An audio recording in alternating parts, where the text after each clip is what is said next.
here we go. In 5, 4, 3. Call to me, lands far away. Elves have forests to protect. We need to build a wall. Dwarfs their mines. Men their fields of grain. But we Harfoots have each other. For I must now wander this wandering day. We're safe. You have fought long enough, Galadriel. No. Put up your sword.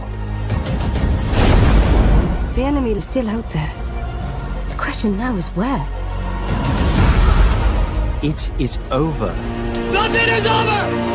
Nothing! You were the chosen one! It was said that you would destroy the Sith, not join them! If you only knew the power of the dark side. Darkness will march over the face of the earth. It will be the end, not just of our people, but all peoples. Everyone! I am sorry, but their time has come. The past is with us all. The past is dead. We either move forward or we die with it. This could be the beginning of a new era.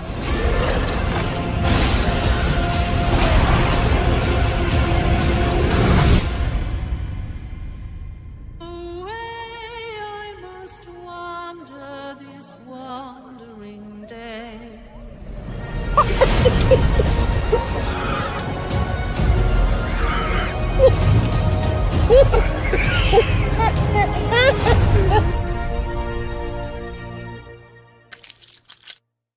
To him finally being lionized in the prime and his prime. Fuck. Do it! Shit. Just do it! Don't let your dreams change. Yesterday, you said tomorrow. So just do it! Make your dreams come true! Luke went from being... Oh, no. Welcome, Slayer Nation. I have some great news for you today. I hope you're all doing great. Nope, that didn't work.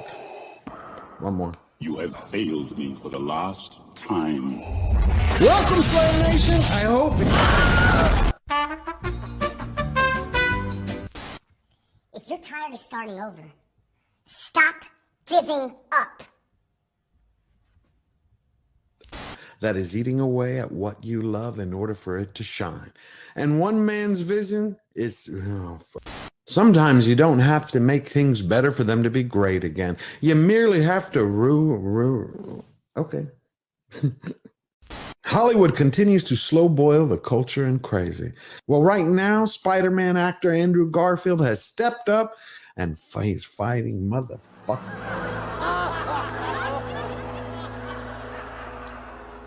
I can't do it. Okay. We'll do it live. Okay. We'll do it live. Fuck it.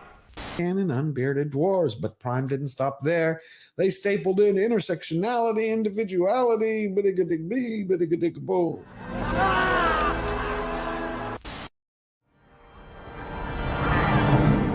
So it begins.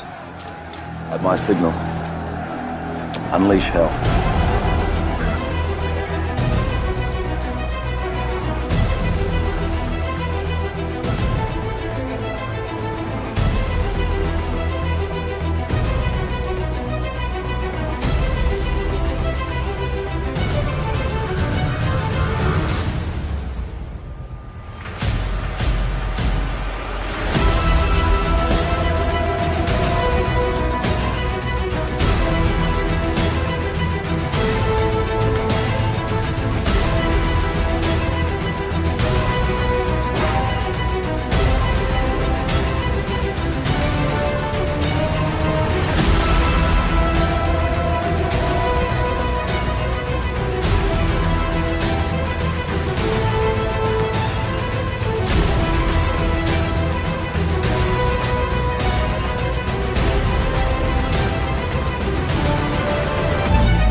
George the Giant Slayer.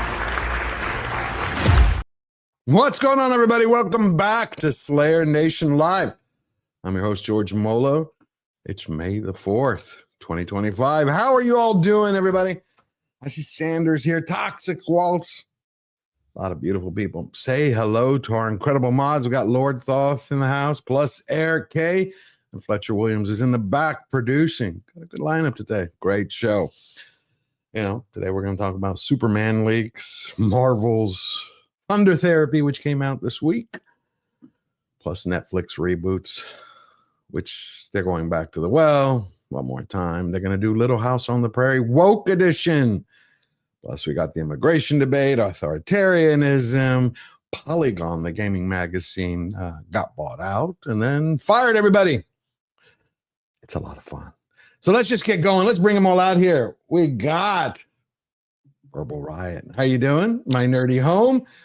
And Paul Chato will be joining us shortly. Plus, Derek Anderson is back. He's going to tell us how everything was in the land of the rising sun. How you doing? Happy Star Wars Day. Happy Star Wars. Oh, that's right. It is May. It is May 4th. I thought you kind of got that little May the 4th. With you. But, oh, man, that just tells you how bad everything has become. So many people don't remember. And I used to look forward to it. I was like, May the 4th. Well, yeah, because there was a time when we loved Star Wars, right? Now at best, we're lukewarm on it. And May the 4th doesn't mean anything. I know. But you know what will put a smile on everybody's face? It's something that Verbal shared. And I have watched it about 30 times. I know. I got kicked out. You got kicked out? What kind of bad thoughts did you have? I have let many. You have many? Well, everybody, it's Paul Chato. What's up, Paul? But I just can't act on them. That's the thing. Oh. Well, I thought we'd kick things off, a little light today. Go in Hollywood, and since Michelle Obama now has her own podcast, I thought it would be fun to share this little clip that Verbal posted. It's beautiful. I wanted to talk, Marlon, a bit about just so proud of how you are being a role model for dealing with a child that's transgender. Absolutely. And that's, that warms my heart, particularly as a Black man. Would you care to share that journey of? Well, now that went viral everywhere. My 10-year-old niece was like, "Did you hear that Michelle Obama was a man?" I was like, no. I had to explain to her because I don't want to get confused with, I said she's talking about the gentleman who's a crook. But no, she said it. All her friends were talking about it. That teacher even told them, stop talking about it. This is rude. But I thought it was kind of funny. She definitely needs to learn how to use commas in her vocabulary. Yeah, that's the body language. I think also, because she is framing the question, to Marlon Wayans, who's a Black man, but she's pointing to herself when she says, as a Black man. Right, that's what I said. Even her body language, as a Black, so I was like, no. She did herself no favors with this at all, but it was funny. Super empathy. Because at any moment, she can turn herself into a Black man. Right. Now what's crazy about all this is that video, that clip is probably the most anyone's ever watched her podcast. So it is. Do you know how bad it's doing? It's doing, actually, she's competing with Meghan Markle. I mean, they're it's really bad. I saw one episode and I'm like, yeah, this is shit. And honestly, it makes her look really bad because it seems like every time she speaks, it's almost like she's putting down Obama. She's putting down Barack, and it's and people aren't liking that, man. She's trying to make it sound like he kept her prisoner while he was, in office, and she didn't want to be there, and and I'm like, so what you're saying is that you're an unsupportive shrew, right? I mean, that's on the rocks. Yeah, I mean, yeah, she's making herself come off really bad with this podcast. She's sounding like an ex-wife. Yes. She's pulling a Jada Pinkett. Pretty much, yeah. Oh, absolutely. Wow. But there is good news for you, Verbal, in LA. Before we move on to Hollywood, the sheriff just made an announcement. As of today, if you have cameras, Get them rolling. Share this on social media. As of today, I'm leaving the party of paid protest, purple hair, and pronouns.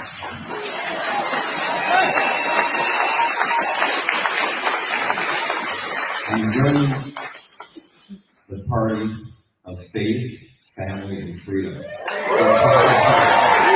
So that's your sheriff. It looks like he's going to make a run for the sheriff of Los Angeles. So it looks like he's going to make a run for mayor. You like him, Verbal? You live there. I don't really know much about the guy, but you think he'd be better than what you have? Anything's better than what we have already. I mean, anything. So I mean, well, maybe I shouldn't say that, but but what we have is already pretty bad. So he couldn't be much worse. Okay, kind of like Canada. Yeah, I mean, I will say this though. I think LA has been surprisingly kind of quiet for a while as far as politically goes. Like, I'm not seeing people as much like getting into shit, and you're seeing way less protests than you saw the first time Trump got elected. And because there was a time when Trump got elected, those first 6 months, every week there was some kind of protest or parade around downtown LA, and I've been seeing probably hardly anything about that this year or this time. So, well, that's a good thing. How about you? Have you houses in the Palisades? Well, yeah, I mean, I think a lot of things have contributed to like people's apathy towards the Democratic Party, right? I think that, and especially for Californians, we've had nothing but like horrible shit since Democrats have, been in office, right? We had the lockdowns, we had these fires, everything, then, prices being astronomical. I think people were just they've had it with the way things have been. Yeah, and you even had what's his name, Eric Swalwell, the Chinese coochie king. he came out. No, he came out today with Sean Penn. You remember? Man, that needs to be somebody's Twitter handle so bad. Well, remember, he's the one who slept with Fang Fang, the Chinese spy. Eric Swalwell, Chinese coochie king. Yeah, well, man, come on, Eric Swalwell. It's like, how in the world did that man become a politician? But anyway, I was really waiting. I wanted to wait for Derek. So we start our Star Wars talk. He was there at Star Wars Celebration. But for everybody who still loves Star Wars, here's the official poster for May the 4th be with you. So, I have a question. Is Star Wars bigger in Japan? Like, because I know it's kind of dead here now, but like, do they love it over there? It looked like it. That's what I wanted to ask Derek about. The only thing that excited me about Star Wars Celebration outside of watching Derek's videos was the fact that, which they didn't translate it, they had Takashi Yamazaki, the director, producer of Godzilla -1, who gave like this 7 to 8 minute speech. Oh, here he is. Wow. Talk about the devil and he appears. Derek, it is great to have you back. Hey, what's up? Oh, man. How y'all doing, man? Good to be back, man. It's good to be back in the States. Japan is a different place, but it's a wonderful place. Had a great time there, man. A lot of polite people, very clean society. Everybody is friendly, and honestly, it's a place you could imagine yourself living in. I traveled to very few places where I actually want to go and like, man, I wish I could stay here. Japan was definitely high on the list in terms of places that I say, I need to learn how to speak Japanese so I can go and move over there for a little bit. But yeah, it was a fabulous time. 2 weeks, just hanging out, being away from all of this nonsense. You go over there, you're like in a different world. So it was really cool. I can tell you. To ask, how long were you there? 2 weeks. Yeah. Beautiful. Yeah. So I left the week of the meetup. Okay. And I just got back like yesterday. I need to pick your brain about Japan because I'm planning on going next year. Oh yeah, so definitely. Yeah, I had a great time. Okay. I would say one of the things I did that I wish I didn't do was spend too much time in Tokyo. Tokyo's great. It's an amazing city. I love it, but I wish I could dig more into the like far flung places, some of the smaller towns and villages. And really visit those places because there's a lot of history in Japan that's really dope and really cool. And I wish I could have spent more time doing that. But I had an agenda. I went over there. My son and I were going around doing anime stuff. Plus, we went to a Star Wars Celebration for at least the first part of that vacation. So yeah, I really wish I could go and spend more time in the country. Just mixing it up with the locals. I wish I spoke the language because so many cool things to see and so many cool people. So yeah, I'm gonna go back definitely. I'm planning another trip probably in a couple of years. I can't wait. I have been trying to get to Japan since I was 15. Studied it, love it. Yeah, I'm waiting. That's why I was watching your videos. I was leaving comments like this is great. But Dante was just asking a little bit ago, is Star Wars bigger in Japan than it is here? Like as the fandom, the excitement, the energy. Did you notice that? Well, I would probably say no, simply for the fact that most of the people at Star Wars Celebration were people from other countries. Okay. Even though it's localized in Japan, there's a lot of Japanese people there, but it was a lot of tourism coming from other countries. So I don't know. It's hard to say. They don't really get into. I didn't get the impression that like the people at Star Wars Celebration are there because they love Star Wars. So it's kind of hard to pick up on what the rest of the country feels. But my guess is that they're probably kind of like us, just overall lukewarm. They don't really, so I didn't see a lot of people celebrating Star Wars outside of the, actual convention. Like everybody was like, oh my God, you're going to Star Wars Celebration. Everybody was just kind of like, going about their daily lives. So yeah, I don't think it's any bigger in Japan than it is anywhere else. Like I was saying right before you came, what I was excited about, but they didn't translate it, was Takashi Yamazaki said at Star Wars Celebration, gave like this 6 to 10 minute talk with the interviewer because there were a lot of articles. Yeah, there were a couple of articles that came out during that day, which was explaining how Filoni and Lucasfilm are trying to get Yamazaki to make film. I hope he doesn't do it. I hope he. They said they would give him far away from Star Wars. Yeah, I agree, but he said he got into film because of Star Wars, and he's like, but Filoni said we'll give him free reign. He can do whatever the hell he wants. I'm like, I doubt it.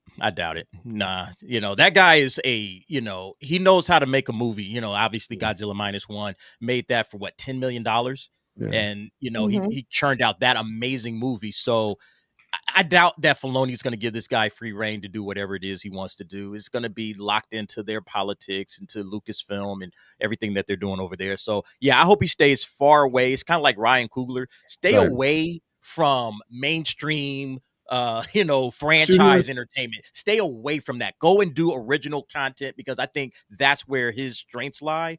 Even though Godzilla technically is a franchise, but I think he has a brighter future away from franchises. I think he should be doing original films.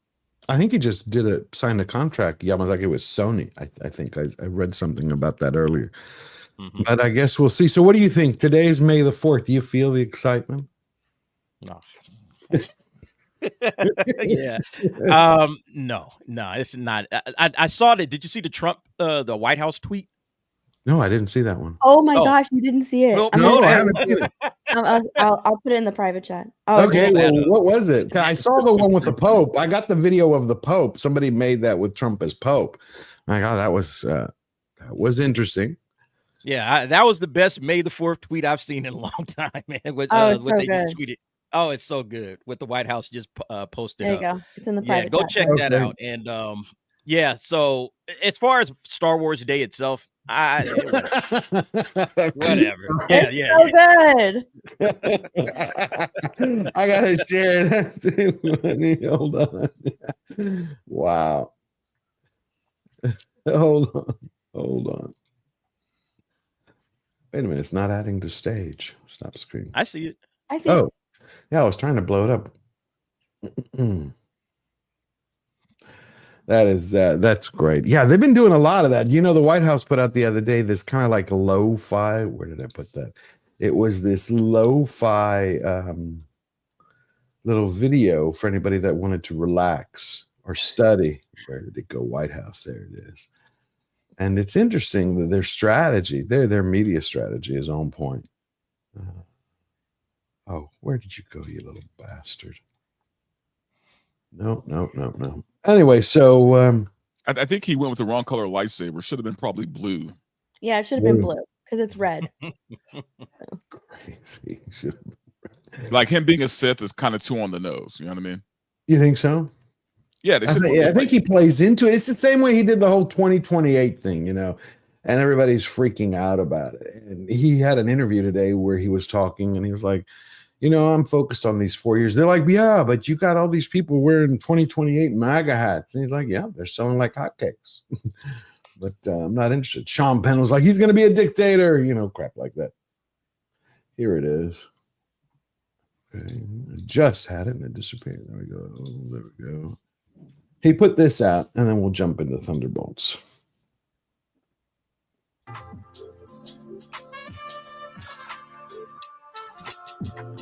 That's so funny. They did a lo-fi of all of his accomplishments for the first 100 days. Honestly, a part of me is wondering, because we know that Barron Trump helped Trump with his campaign, suggesting things. A part of me is wondering, are these Barron Trump's ideas as well? Because I wouldn't. It seems, because how do they? I don't know. I wouldn't doubt it. I wouldn't doubt it. I wouldn't doubt it. So, shall we talk about it? Are we ready? The Thunderbolts. They say it flies to a solid 76 million opening. Alec Baldwin's Russ Fails. Whoa, so what? Every article that I keep reading, and the critics, they're all saying this is the greatest thing since sliced bread, Marvel's back. But when I was looking at the numbers here, they're saying it had a 76 million opening, and it's doing a total of 162 million over the weekend. But then I looked up, and the 162 million over the weekend was the same number as the Eternals. Yeah, it's not doing good. It's not doing good. It's less than Captain America: Brave New World, I think. Which was 88. It opened up to 88 million, and I think 180 million worldwide was the 3-day total for Captain America: Brave New World. So this is once again diminishing returns for the Marvel Cinematic Universe. They're losing money. They're not making any headway. They're not bringing people back to the theaters. More and more people are just checked out. Honestly, I thought that this was a really, really, really mediocre movie. Mediocre to below average is probably the best way I could say it. It's not that good. Excellent movie. You think it was excellent, Paul, right? Yes. Okay. Very good movie. Why do you think that? It was well written, internally logical. Okay. Everything happened on the same basic stage. The antagonist was dealt with in an interesting way at the very end.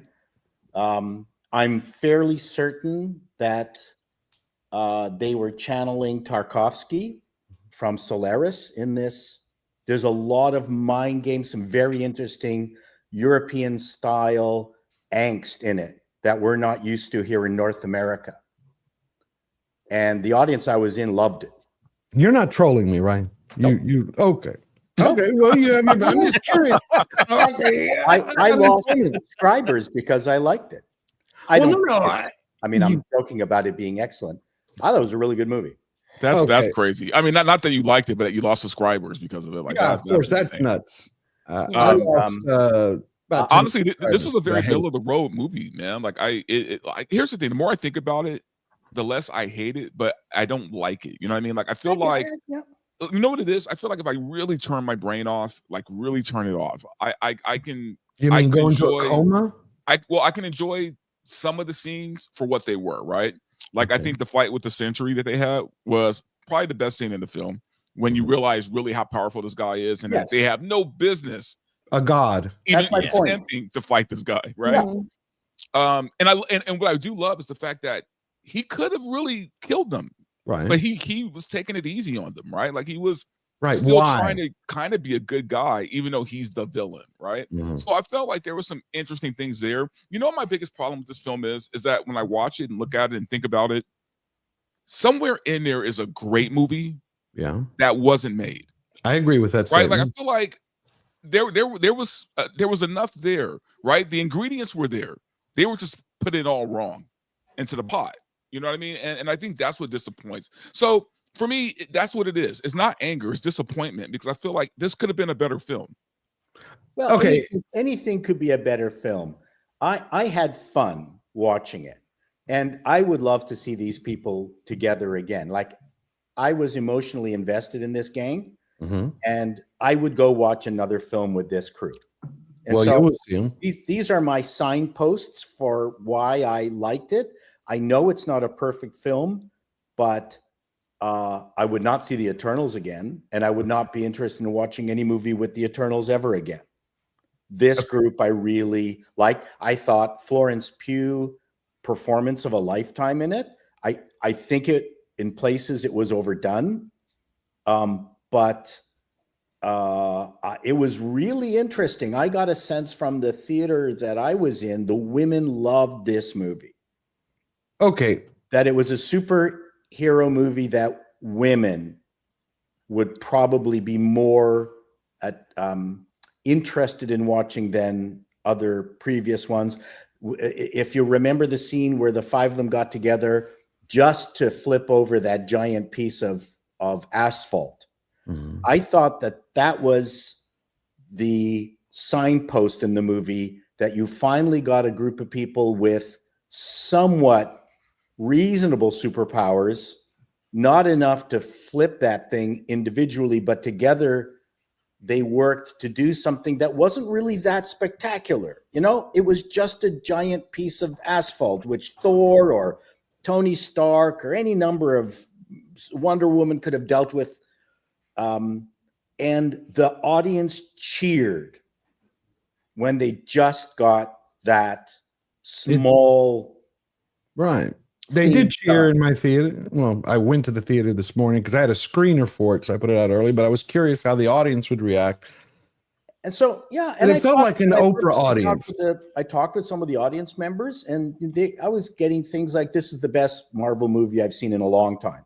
So again, is it damning with faint praise? I don't know. But I enjoyed it. But it's also, I don't rain on anybody's parade. bar too. No. And I don't rain on anybody's parade for what they enjoy. I will never do that. You enjoyed it. You paid. You're happy at it. Yeah, I did pay. But for me, it's simple.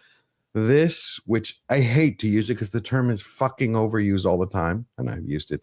This is woke storytelling at its worst. Trauma equals justification. Feelings equal heroism. And therapy equals salvation. You're talking about defeating a god with a fucking big hug and love. This is like a televised Oprah episode. I was waiting for someone to pass out cards. You in a car, you in a car, you in a car. Everybody, let's get together and love. They grabbed that them. ending was the lamest ending I've ever seen. It was very lame. It's interesting that you said that a lot of women will like this movie. I agree, because it's a movie that is all about feelings. I was very bored. I rolled my eyes at all of that, because if they're supposed to be heroes, then I want to see them doing something fantastic. And it just wasn't it for me. It was a movie. That's basically it was a movie in the pile of crap that Marvel has been giving us movies lately and television shows. It is the poop covered cherry on top of the pile of poop. It was boring. I was rolling my eyes through a lot of it. I did chuckle at a few parts, and the main people that I liked in this movie were the Captain America guy, Walker. I didn't watch Falcon and the Winter Soldier, so I'm not sure. But Walker and the dad. What is his name? The Red Guardian. The Red Guardian. Yeah. There were a few things that he says in this movie that made me chuckle. I liked those two characters. What I didn't like were the women around Walker who kept putting him down, and he was essentially right about a lot of things that he said, but they didn't want to hear it. They just kept putting him down, making fun of him. I hated it. That was annoying. I agree. Yeah. There were 5 good scenes. I will totally disagree on Florence Pugh's acting in this. I thought that she was just completely monotone the entire time. The one time that she had the chance to be incredibly emotional was the one time that I thought that her character was actually speaking truth in the movie, which was where she was yelling at her dad about how lonely she was, about how she wants someone to come home to, about how she essentially hates herself. And the only time that she is not hating herself is when she's out, doing a job, killing somebody. So she's distracted by the self-hatred that she has, that self-loathing that she has, the fact that she's all alone. That was pretty much the only truthful part of the movie. I thought that her character was incredibly selfish because she wanted, you know, the people to notice her. She wanted to be out of the shadows. And the fact that they didn't turn, I don't even know her character's name in the movie. Taskmaster or Ghost? No, the villain, the lady. Valentina. Yes. The only reason she didn't, you know, announce to everybody that Valentina was behind everything, that she is a murderer, is for selfish reasons. She wants people to be cheering her on. She is a selfish character. And she's getting what she wants at the end. That's pretty much what she wanted. She wanted to be in front of all of these people. She wanted to be the face of things. So and her acting just wasn't good. I didn't like it. It was very boring. So yeah, I think Florence Pugh is a much better actress than this character. This character, to me, Yelena, is boring. This character, I cannot stand watching this character. I don't know why they're trying to push this character constantly in our faces. I see no value with this whatsoever. They could have gone and resurrected the old Scarlett Johansson Black Widow, thrown her in this movie. It would have been 10 times better. That character is just dull, boring. I'm tired of watching her. Okay, they pushed her in the last Black Widow. They tried to push her in Hawkeye. Now she's getting her own movie here, and she's just not, in my opinion, a leading character. She should not be leading a movie. They should have had Bucky. Honestly, Bucky should have been the lead of this movie because he had a direct protagonist-antagonist conflict with Valentina. It would have made more sense for Bucky to be investigating what's Valentina up to. Let me try to dig into what's going on with her. Who is she working for, or who is she hiding, or what is she hiding? And in his investigations, he discovers this whole situation, and then it blows up from there. And then there's this back and forth between Bucky and Valentina, because that made sense since he's, you know, a senator and he's in Congress or whatever, and Valentina is on this impeachment trial. All of that would have made a lot of sense for this film. Just throwing these characters together in this sloppy way and then, you know, having it all play out that way. I felt like that was just, it's some of the worst writing that Marvel has ever done. Now, and that's cool, Paul, but I'm just saying, in my opinion, I did not enjoy what I got. And the writer, it was no. Yeah, sure, and I respect that. I'm just saying, in my opinion, I'm just giving you my opinion. This is fun. No, but let me finish this point. The crowd that I watched it in, because I think this is being driven by audience. Whoever you watch it with is going to kind of color your opinion. The audience I watched it in literally came in, grabbed popcorn, sat down, drank drinks. Nobody laughed. Nobody talked. They just watched the movie. And then once the post-credit scenes were up, they were out of there. And that was it. And nobody was buzzing about it oh, man, did I like this part? There was none of that. That's how I get the feeling that most people are taking this. But, you know, critics and audiences on Rotten Tomatoes seem to like it. I don't know what movie they saw, because I did not know either. As far as like the audience reaction in my theater, yes, 100% people just sat down and watched it. When it was over, people just got up and left. There was no like excitement, nothing. People were just like sort of walking out. If the movie's about depression, it really depressed the audience that I was with, because they walked out. This movie was never going to move the needle. But we thought it was. Needle. I mean, this was the filler movie before Fantastic Four, right? Oh, Verbal, you and I said for months we thought this was going to be the greatest Marvel comeback, but it wouldn't make money because of the brand damage. Well, we were hyping it. I think for a lot of people, and I guess myself included, not that I had hope, but I thought it could be a dark horse in this, right? It could be the movie that, you know, surprises everybody. You know what I mean? And honestly, it didn't move the needle either way. Like, it wasn't their biggest disappointment. It wasn't their biggest success. It was just kind of a blah movie that we're all going to forget about next month when Fantastic Four comes out, right? The problems I have with this film are more, it's more of a formula thing. I don't think the Sentry should have ever been a part of this movie. Of course not. He's God. You know, I hate these. God, how do you fight God? No, it is. It's like the Suicide Squad, right? Like the Will Smith Suicide Squad, or even the James Gunn, where you have this group of this team, right, who has realistically street level powers. You get what I'm saying? Fighting God, right? Like, there's never going to be a good outcome to this. Or a satisfying outcome when you have almost ordinary people fighting a god, right? Like, where do you go from there? And then yes, to win the battle with a group hug. It would have been more believable if. They're winning with the group hug. Power of friendship. Look, they literally Paul, did. I think Paul, you are a comedic genius. I think if you would have written the jokes, they'd have been hilarious. The dishwasher, come on.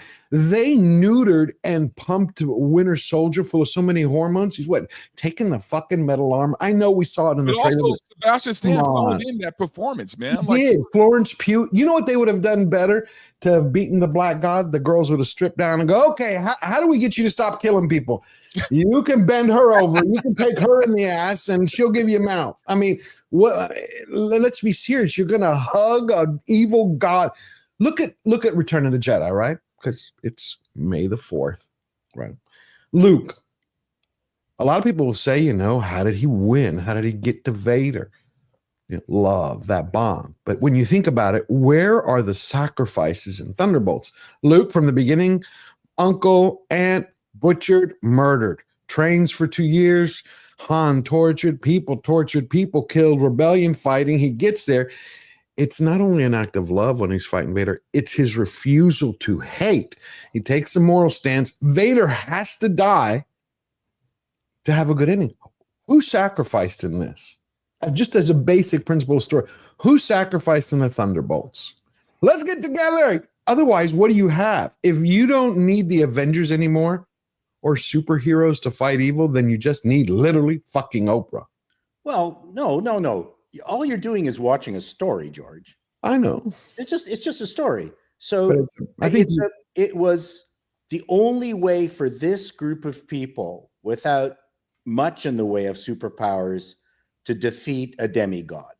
It was the only logical thing. And I was really, to me as a writer, this had a Constantine kind of ending to it. Okay. It was about dreams. Again, if you know Tarkovsky's movies, if you know Russian cinema, this movie actually makes way more sense. I don't know enough about very Russian parochial about your review of this. Okay. I don't know enough about Russian This movie is way bigger and smaller at the same time than anything that Marvel has done.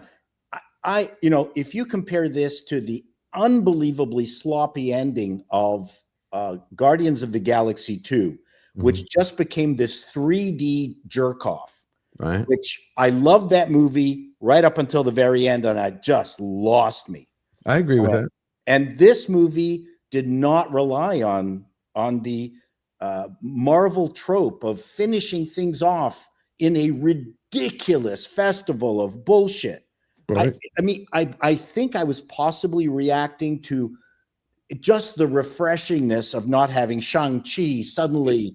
I got that part. Turn into rings and things blasting and it was, I agree with a lot of the things that you're saying, but I also appreciated the fact that it was a smaller ending.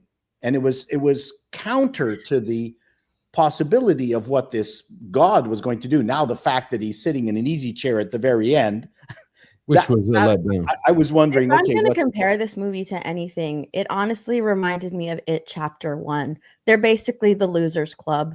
Each of them dealing with their own individual things, and then at the very end, it ends in a group hug. But it still did really heroic reminded things, me of It Chapter 1.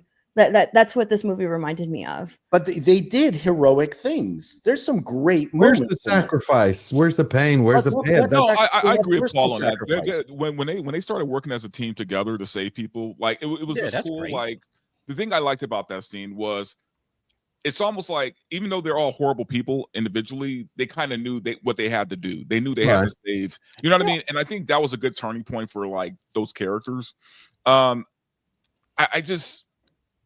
I felt like I hated the road to get there. I thought that scene is a problem. Yeah, that scene, Dante, is great. I just hated the road that we got to get there. Like, why did it take them disrespecting John Walker as much as they did through this entire movie to get to that point where you had that one scene where John Walker, and I don't know if can we talk spoilers? Yeah, go ahead. That's fine. Anybody have spoilers are coming if you don't want to hear them, go. He's going over his credentials as to why, he should be the leader, of this, or why they should be listening to him. Like, hey, take my advice. And they turn it into a giant joke. they call him an asshole pretty much for the entire movie. Yeah. And, you know, he's breaking down his credentials. I've been in the military. You know, I'm the guy that they actually chose to be Captain America. I didn't like just pick up a shield and go at this myself. The United States government chose me to do this. This is why you guys should probably listen to my advice when it comes to this entire situation. And, oh, well, I did something as a kid too. And it's like, come on, man, this is stupid. You know, like the storytelling and the jokes just didn't work. They didn't land. Right. Nobody laughed at that. All right. At least my theater, nobody laughed because like they the were jokes putting down at a character that, in my opinion, you know, they've been shitted on this entire time. They've been shitting on John Walker. And it just kind of pisses me off. Maybe I'm emotionally that's his role. That's what's funny. He's the shit on. I don't like that. I don't like that. I really love John Walker's asshole Captain America. I loved it. Right, but I think unless I'm misunderstanding you, Derek, you're saying like, yeah, he might be an asshole, but he actually knew better, and they were just using him as this punching bag. Is that what you're trying to say? Yeah, that's it. I'm going to go even further with that. I think the reason why they keep doing this with John Walker is because I think everyone can, just from the scenes alone that he's in, you realize he's a better Captain America than Sam Wilson. Oh, right. Yeah. Like the whole time you're watching it, you're like, why wasn't he Captain America? Right? Like, why isn't he the new Captain America? And you're thinking that the whole time you're watching it. You're and he's more interesting. That for me, that's why Falcon and the Winter Soldier was such a bad TV show. Because by the end of it, you're thinking John Walker is Captain America. He should be Captain America. Yep. And how many people actually knew the characters? Who knew half of the characters? Literally, probably very few. Yeah, how many? Very few. Well, even in the comic book, John Walker has always been, yes, the asshole Captain America, but that's what made him interesting. By the way, trained by the Taskmaster, the real one, not the bullshit. Right. Not the girl in the stunt dude's costume. Even though what was the point of Ghost being in this movie as well? Like Ghost is just like she literally remember Ghost. Remember, yeah. You're like, who? Oh, yeah, she doesn't have much to do in this. Yeah, and you know what's crazy? In the comic book version of the Thunderbolts, right? Frank Castle is a part of the Thunderbolts. Baron Zemo was the leader of the Thunderbolts. They're both in the MCU. How come they didn't pull those guys in instead of like half the cast? They'll probably be in Doomsday. Don't worry. But I'm just saying, like you have the Thunderbolts from the comics in the MCU. Why not just make that team come together? You know what? I don't know. As Paul was talking about Russian cinema, I don't know a lot about Russian cinema, but a part of me when I was watching it thought of Black Sunday. You ever seen Black Sunday, the Italian like gothic horror? No. So yeah, it's like I felt for a second there was an essence there, except they missed the depth of it. Like love conquering evil I think we can all agree, is a timeless storytelling device. You know, it's been around since time immemorial. In Black Sunday, you basically have love doesn't directly defeat evil, but love powers the hero because of his great love for the heroine to take on this dead resurrected witch. It's like Fifth Element. Love in a way plays a point, but you have Lilu is still a weapon. Like there's it's the power of friendship. That's what look, it's the anime meme, the power of friendship. All right. That's literally what it is. Friendship, the friendship of these characters overcomes all. Like that's basically what it comes down to, which was, you know, again, the lamest way they could have finished this movie. Paul, so you're saying that I gotta really get deep into some Russian cinema in order to understand this movie? Yeah, that's your homework. Watch Solaris, the Russian version. I already have a lot of homework to watch before watching this movie to know the characters. Listen, I don't mind depression cinema. My parents went through the Holocaust. Yes, and being Hungarian, to me this was like a very uplifting film. Well, if you put it that way, my grandparents went through it. Anything, Jesus, they found The Exorcist uplifting. In 72, I was forced to watch Soviet shorts before the main movie would start. Oh wow! And those were just they were fun. No, horrible. All right, let's take some questions from the chat. Fletcher, bring them out. I think we got a few. TGB Monster comes in first. Gifted 1 Georgia Giant Slayer memberships. Thank you, my friend. That's the way to start with the checkered flag.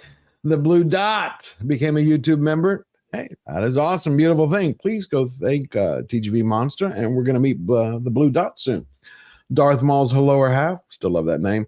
Member for 8 months. May 25th. Real Star Wars Day. May 25th. Am I missing something there? Wait a minute. May 25th.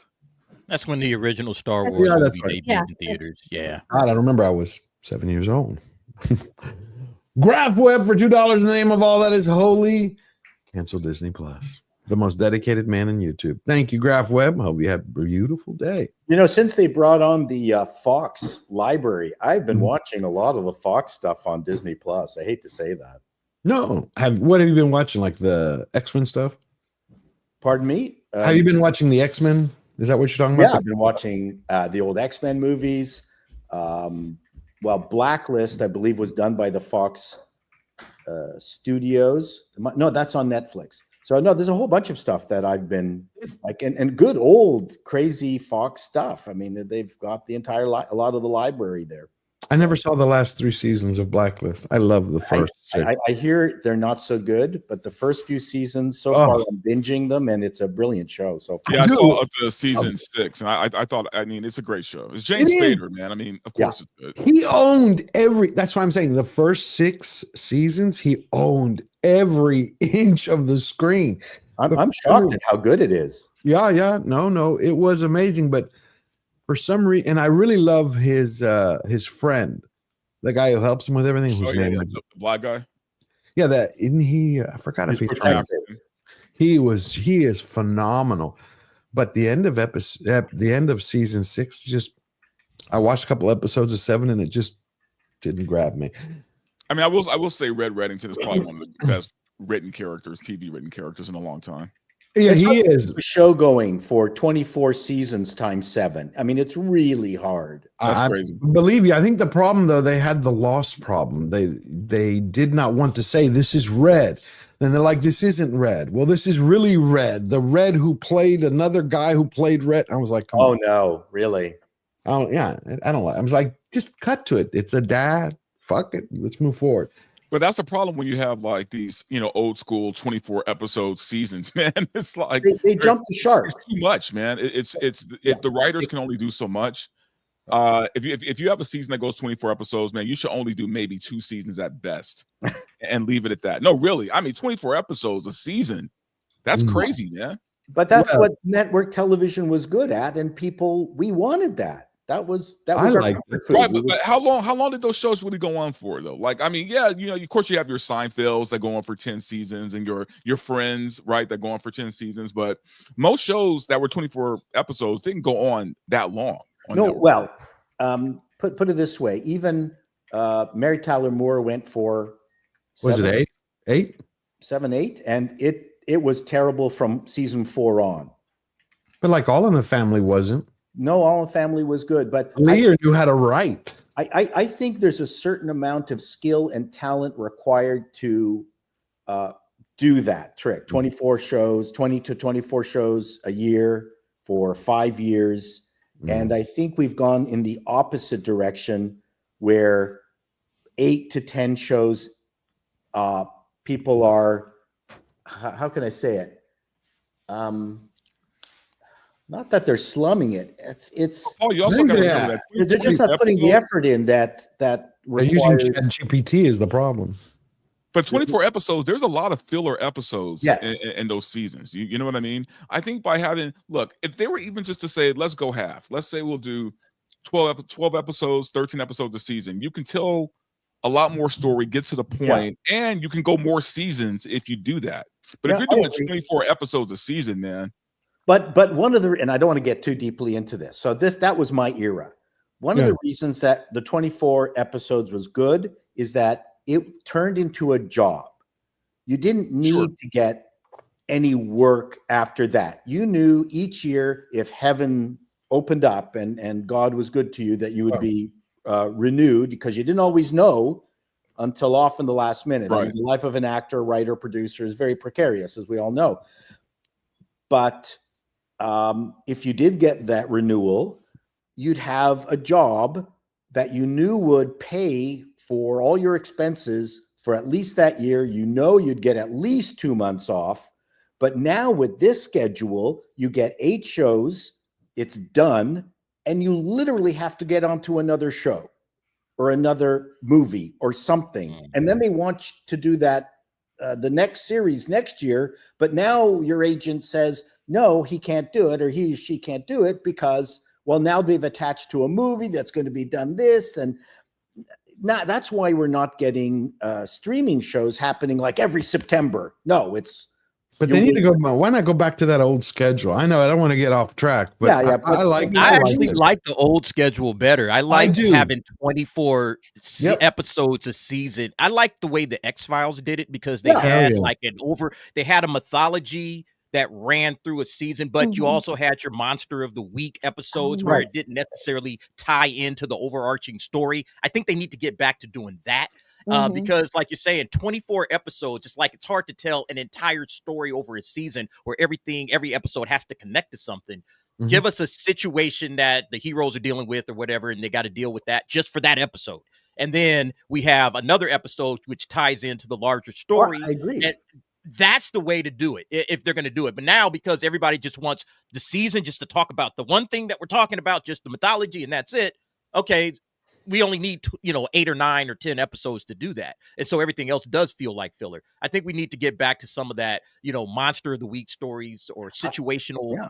Shake it up. Yeah, I think if you did 20 episodes a year of a streaming show, that would then at least guarantee the livelihood of an individual and a team. Like you're also talking about a crew, right? That you want to keep together.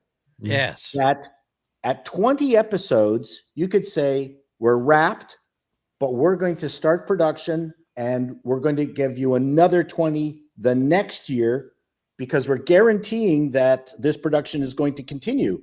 That is the only way to be able to get these things out in a yearly fashion, as opposed to wait like The Sopranos. I think at one point we waited 2-3 years for the next season or something like that. I mean, same thing with Curb Your Enthusiasm. I mean, there were times where look at right now. It was like 4 or 5 years before we got like a new season of that show. One of my favorite shows last year, Shogun. Anybody else like Shogun? Yeah, okay. They announced, we know it's confirmed for season 2. Well, they announced 3 days ago, filming starts January 2026. And when did it first air? What, 6 months ago? 24. Yeah, 6 months ago? Yeah, 6 months ago. Last year. 7 months ago. So And think this about is what's that. killing- We're not getting it till 2027 or 2028. Right. And this is what's killing TV, is this haphazard. When is it coming? When is it not coming? Now I'm bored. I don't want to see it. I mean, we're old enough to, most of us are old enough to remember that when September hit, you went to the drugstore, got the TV guide, poured through it, decided what shows you were going to, to watch over the September month to see which one you wanted to support over the season. Yeah. That was fun. It was. This isn't fun. 18 months ago. Thank you, Jimmy. He said it was 18 months ago. Wow. The problem is the fact that, like, I will say all my older relatives, aunts and uncles, they despise streaming. Their number one complaint is we just saw Shogun, right? And they're like, I'm not going to remember or care 3 years later for what happened. They go, I wasn't raised that way. They they told me the other day we'd watch Dynasty. They'd say, my aunt told me, she goes, we'd watch Dynasty, and 3 months after it was over, you get the next season of Dynasty. Like, she goes, I can't remember what the hell happened. She goes, not 3 years later. She goes, how am I supposed to remember what the fuck happened 3 years? And I think that's a big audience they're missing out, especially as they need more and more and more. But here's the thing. You're talking about television shows. Before we jump back to the super chats, this just got canceled today. I have a different question. But CBS cancels The Equalizer with Queen Latifah after 5 seasons. Was this thing still on? That's I my didn't even know question. it had 5 seasons. That's what I want to know. Who fucking watched this for 5 seasons? Okay, in all fairness, this is a CBS show, right? Yes. That's why no one knew that it was on for 5 seasons. I don't know who watched it for 5 seasons. How did it happen? Is doing well. The new Matlock is doing There's very a new Matlock? Yeah, with Kathy Bates. With who? Kathy Bates. Are you shitting me? No, I'm not joking. I reviewed it. Kathy Bates, Misery. I didn't see that on your channel. See, that's why I hate YouTube. I wish. Anyway, that's it. I love YouTube, but I want to get notifications every time. Anyway. I could have sworn that I had seen an article like last year announcing an Equalizer with Queen Latifah, and I thought it was a joke. 5 years ago. Yeah, no. And then when I saw that it was like 5 seasons, I was like, wait a second. I thought this was just announced. I watched an episode. It is the best comedy you've ever seen when you see, hey, I'm fat. You see a 300-pound black woman trying to do high kicks. That's it. You have reached peak idiocracy. Terrible. Come on. It just doesn't hold together. What's funny is the first episode was actually interesting because they pretty much kept her away from any real physical combat. They kind of copied a little bit of the style of Denzel Washington's, where they didn't show time slow down, but they did the facial expression, because I wanted to understand. After I read this article, I was like, okay, I gotta watch the first. I just gotta see who paid for this, why it lasted. So in the first episode of its premiere, you know, they focus on her before she's about to do something, and she only uses a pistol, you know, some kind of hand movements, these short, choppy edits. But you jump 6 episodes later, and she's sitting here high kicking fucking New York. I'm like, you're Queen Latifah. What the fuck are you doing? Anyway. I'm telling you, the police body cam videos, which I'm addicted to, is more interesting than that show. You know what though? So somebody's watching this shit. Man. I didn't know that Sex and the City remake was still going on. I'm like, I didn't know that either. Watching this stuff. Yeah.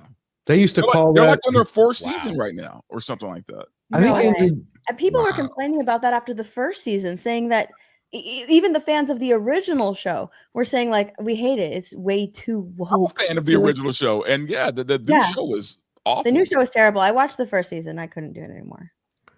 Andrew Dice Clay used to call Sex and the City 4 Horse in New York. Oh, God. He did. That's he's not wrong. I miss Dice Clay, man. I do really miss like him. It used to be. It was in an interview with who the hell was it on? It was like late night, and you could see them bleeping.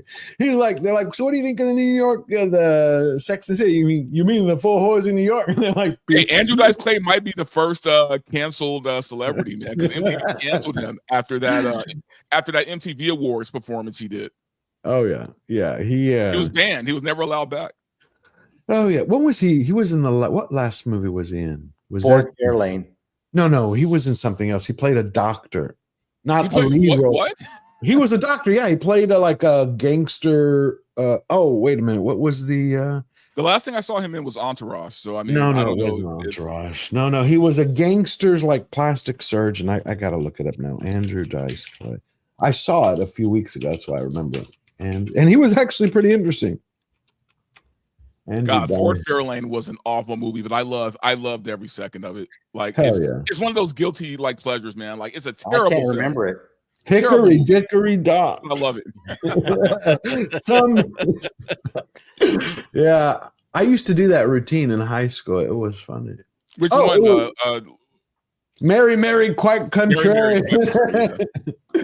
Little Miss Tuckett.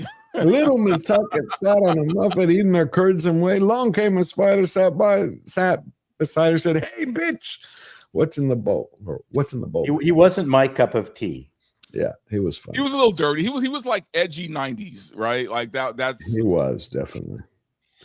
All right, so I guess Thunderbolts. We have Paul liked it. Nerdy Home didn't. My camera just shit the bed, but that's okay. I mean, you know what? If you paid money and you enjoyed it, views. More power to you if you enjoyed it. That means you got your money's worth. All righty then. Get my camera fucking working again. Let's do these super chats. All right, TGV Monster gifted 1 Georgia Giant Slayer memberships. Please thank my good friend. Thank you. Next, we got Eric K, King of the Mods, gifted 5 George the Giant Slayer memberships. Way to go, brother, from another mother. Everybody, please thank Eric. Mark Daly for $10 to the tune of the Thundercats theme song. Thunderbolts are out of jail. Thunderbolts are loose. Feel the panic. Hear the snore. Thunderbolts are loose. Thunderbolts. Yeah, I felt like a group therapy hug to me. Again, if you don't need the Avengers, all you need is Oprah and a therapy blanket. That's for me. I know. Mark Daly for $10. I read T-Bolts. And what's funny is it's the worst rated video I've ever put out. I always take 3 weeks to review a movie. This time I got a screener, which I stayed in the video, will be the last screener I ever get because of the review. And it's the worst rated video. I never watched the comic books. I didn't even know they existed as a comic entity. So I went in completely. I can understand anybody who's read the comics having a differing perspective. But I knew nothing about anybody except Lawrence Pugh's character. I loved her in Oppenheimer. Yeah. And I mean, the first half of Black Widow was good. And then the last half turned into, again, a Marvel CG shitfest. Yeah. And I'm just thankful they didn't do it here. I'm just really happy it didn't turn into Shang-Chi. You know who I will tell you I'm let down by? I don't know the actress's name, but the one who plays Ghost, I saw her on a show a few years ago where she was phenomenal. It was some kind of sci-fi. Much to do. No, but I'm just saying I like the actress. She did some sci-fi show where she was like this space bounty hunter. You know what I'm talking about? Yeah, I've seen her in other things too. She's a better actress than what she was given. But that's the case for most MCU properties now. Yeah, it sucks. Mark Daly for another $10. I read T-Bolt's comics. I bought original art from the Thunderbolts. This, sir, is not Thunderbolts. Real Thunderbolts would have been a 5-season TV series that made Charles.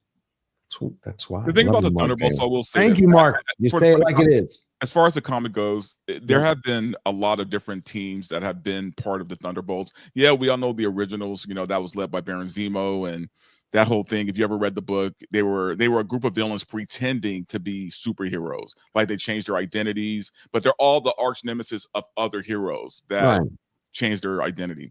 But then it became a Suicide Squad type team where the government took control of the team, and then there have been different iterations of the team. So this is one of the stories where they literally didn't have to follow the comic. They could have just kept the idea of this team, you know, led by the government, right? And it just should have been a better story. That's all. Or don't call them the Thunderbolts. Well, I guess at the end they're not the Thunderbolts, right? Yeah. Right. And that ending, okay, I'm going to spoil it. If anybody doesn't want to hear the spoilers, leave now. Okay, outside of Paul, since you liked it, who else thought that ending was, well, okay, Paul, you as a comedian, right, as a writer, did you like that? The very Sam Wilson is going to sue them for the fucking Avengers name? Pardon my language. I thought that was weak. Okay, we agree on that. I thought that was weak. I also had another big problem with the ending is that giving away the next film. Andre, the Red Guardian, was wearing the wrong Russian issue jumpsuit. It should have been a blue Adidas jumpsuit that was counterfeit with only 2 stripes down the arm, like a baby seal. I mean, I'm like, that's right. I'm going to have a wonderful time here, and I've got this official Adidas counterfeit outfit for, you know, because you babes love this outfit. I know. I'm going to the bar now to the disco, and you can come and join me anytime, you know. Anyway, thank you, Aaron. Sorry. No, I was just, did anybody else find that cringe, Derek? I didn't like it. Oh yeah, man. That was terrible, man. I did not like the Sam Wilson is going to sue. It's going to that was dumb. Like what room of monkeys were like sitting going, yeah, that's really going to sell the film in the end. It's going to stick. You know who did the post credit? That was the Russo brothers did that. You're shitting me. No, yeah, it was added on. It was added on at the end. It was added on later. They just shot it. They said they just shot it a month ago. They shot it when they were starting filming over in England for Doomsday. Wow. I was more offended by Bucky's hair, his blowout. I was like, what is that? Yeah, that blowout was weird, man. Like that Bucky was a looked like crazy an old blowout. He looked like Superfly with that term, dude. Like, what was that? What is that hair? Oh my goodness. I was overall offended by Bucky, but I love. I wish Bucky had a bigger role in the movie. I wish Bucky would have been Captain America like it was in the comics. Steve supposedly dies. Bucky becomes the Captain America. He was a great Captain America. It's the Captain America didn't die, period. Yes, I know, but once he should have gone to Bucky. That's what they set him up for. If you watch the old interviews, forget the comics. When you watch Sebastian Stan and they asked him, are you going to end up being Captain America one day like it is in the comics? He's like, well, I signed a 10-year contract. Wink, wink, nudge, nudge, but they haven't told me. I thought that's where they were leading to. I just don't think we need a new Captain America when John Walker exists, right? Like we have a new Captain America. We've had him already right there. But I don't know. Did Walker come out in the comics during Civil War when Bucky became, or was that a later? Oh, edition? Walker was way before Bucky. Like there was a storyline like back in the 90s when Steve couldn't do it anymore, and they had to find a new Cap, and John Walker was the guy, and they, you know, the Taskmaster under his prison contract was given an early release if he trained the new Captain America. So. Gotcha. That's how we got John Walker. So basically, he couldn't get it up, so he got jumped. It's the Phobos, my brother from another mother. Thank you. The name of it is Killjoys. That's the one. And Aaron Sharman says the actress's name was Hannah. Where is it, Aaron? Hannah John Kamen. That's right. She always had this weird girl's boy's name. Okay, what was the next super chat? Mexican Iron Man, our longtime producer from the beginning for $5. Some of my YouTuber best friends like this movie, and others of my friends hated this. Wow, interesting. I need to watch this for myself, methinks. I agree. Yeah, I agree. I think you should just pick which. I think you should just pick which friends you support and side with them. This is the first Marvel movie where there's been genuine ambiguity in terms of who likes it and who doesn't. And I think in the case of people not liking it, I think they come from an honest place, and the people liking it are coming from an honest place. This is the first movie that I have seen, Marvel movie, that I've seen this particular duality. Right. Because I'm wondering if it's because, you know, the Marvel bar is so low right now. Could be. Like it's just really low, that this, in comparison to a lot of things that we've been getting, is a great film. And to me, when they started referencing the very first Avengers movie, the Battle of New York, I'm like, okay, let's go. You know, there's so many references to the Battle of New York. This is going to be a battle in New York. And it was just so lackluster. I don't think the movie was necessarily woke. I just think that it just wasn't. No, I think the foundation. I'm talking about the idea. That's why I didn't say woke in my review. I think the idea about defeating evil with, you know, you justify trauma, you love evil. I think that idea is woke, where you want to kill the masculine warrior. You want to kill that superheroic, superheroes, and replace it with a drum circle session. If you don't like Florence's performance, you're not going to like the movie. I didn't mind it, but I've seen her do better. I'll put it that. I didn't mind it. I just didn't think she punched. I don't like the character of Yelena, period. I think she's and nothing to do with Florence Pugh's performance. I think it's just a bad character. I don't think the character works. But also, the Yelena we got in this movie isn't the Yelena that everyone loves, right? Everyone loved Yelena from, like, you know, Black Widow, from the Hawkeye series, where she's like this sarcastic, sassy, plucky, assassin, right? She's depressed. And people liked her. And in this movie, she's depressed the whole time. I don't want to see her depressed. Who wants to see a superhero movie that focuses on shame, loneliness, and depression? Like, but I mean, if that's what you're going to do with her character, like, could a plucky, fun, could that type of Yelena lead a movie? You got to do something with the character other than just make her. Yeah, you know what? You don't have to lead the movie. You don't have her lead the movie at all. You have Bucky lead the movie. You have Bucky lead the movie. Why is it they refuse to put Bucky in the leadership seat? That's the point. And they keep cucking him.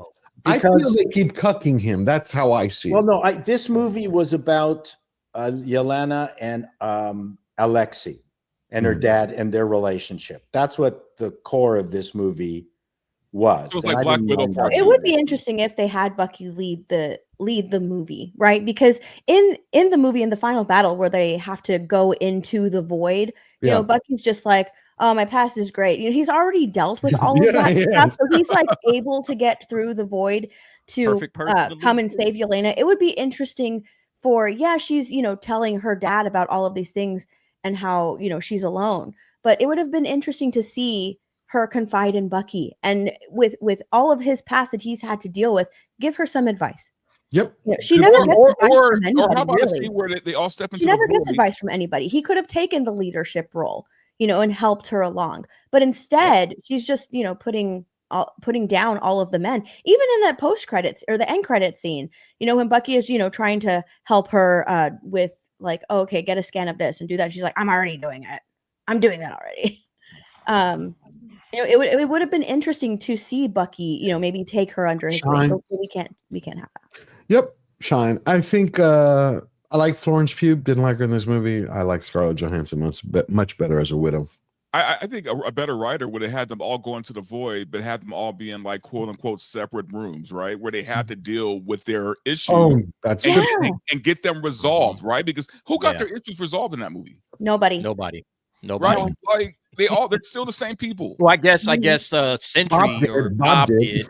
Bob got a hug at the end. but the rest of them didn't. And I don't know. If you're gonna go that route, why not give them a proper ending, right? Like have them get their issues resolved through the void. Make them have to they have to face their issues, face their darkness. Yeah. That I would have seen kind of like Never-Ending Story in a way, or a little bit of Legend. Yeah, when they all went into the void, there's a I thought better that's what we were movie going to see. Actually, I thought we were going to see all of them deal with their individual traumas or whatever. That's what I thought we were going to see, and we didn't see any of it. None of it. They all just came through at the same time.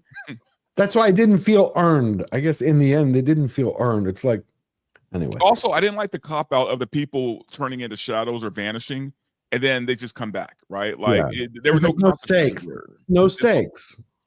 No stakes. Like I'd rather the void have killed them, because at least there's stakes involved, But that's the same thing I didn't like about that was my kind of beef about Avengers Endgame.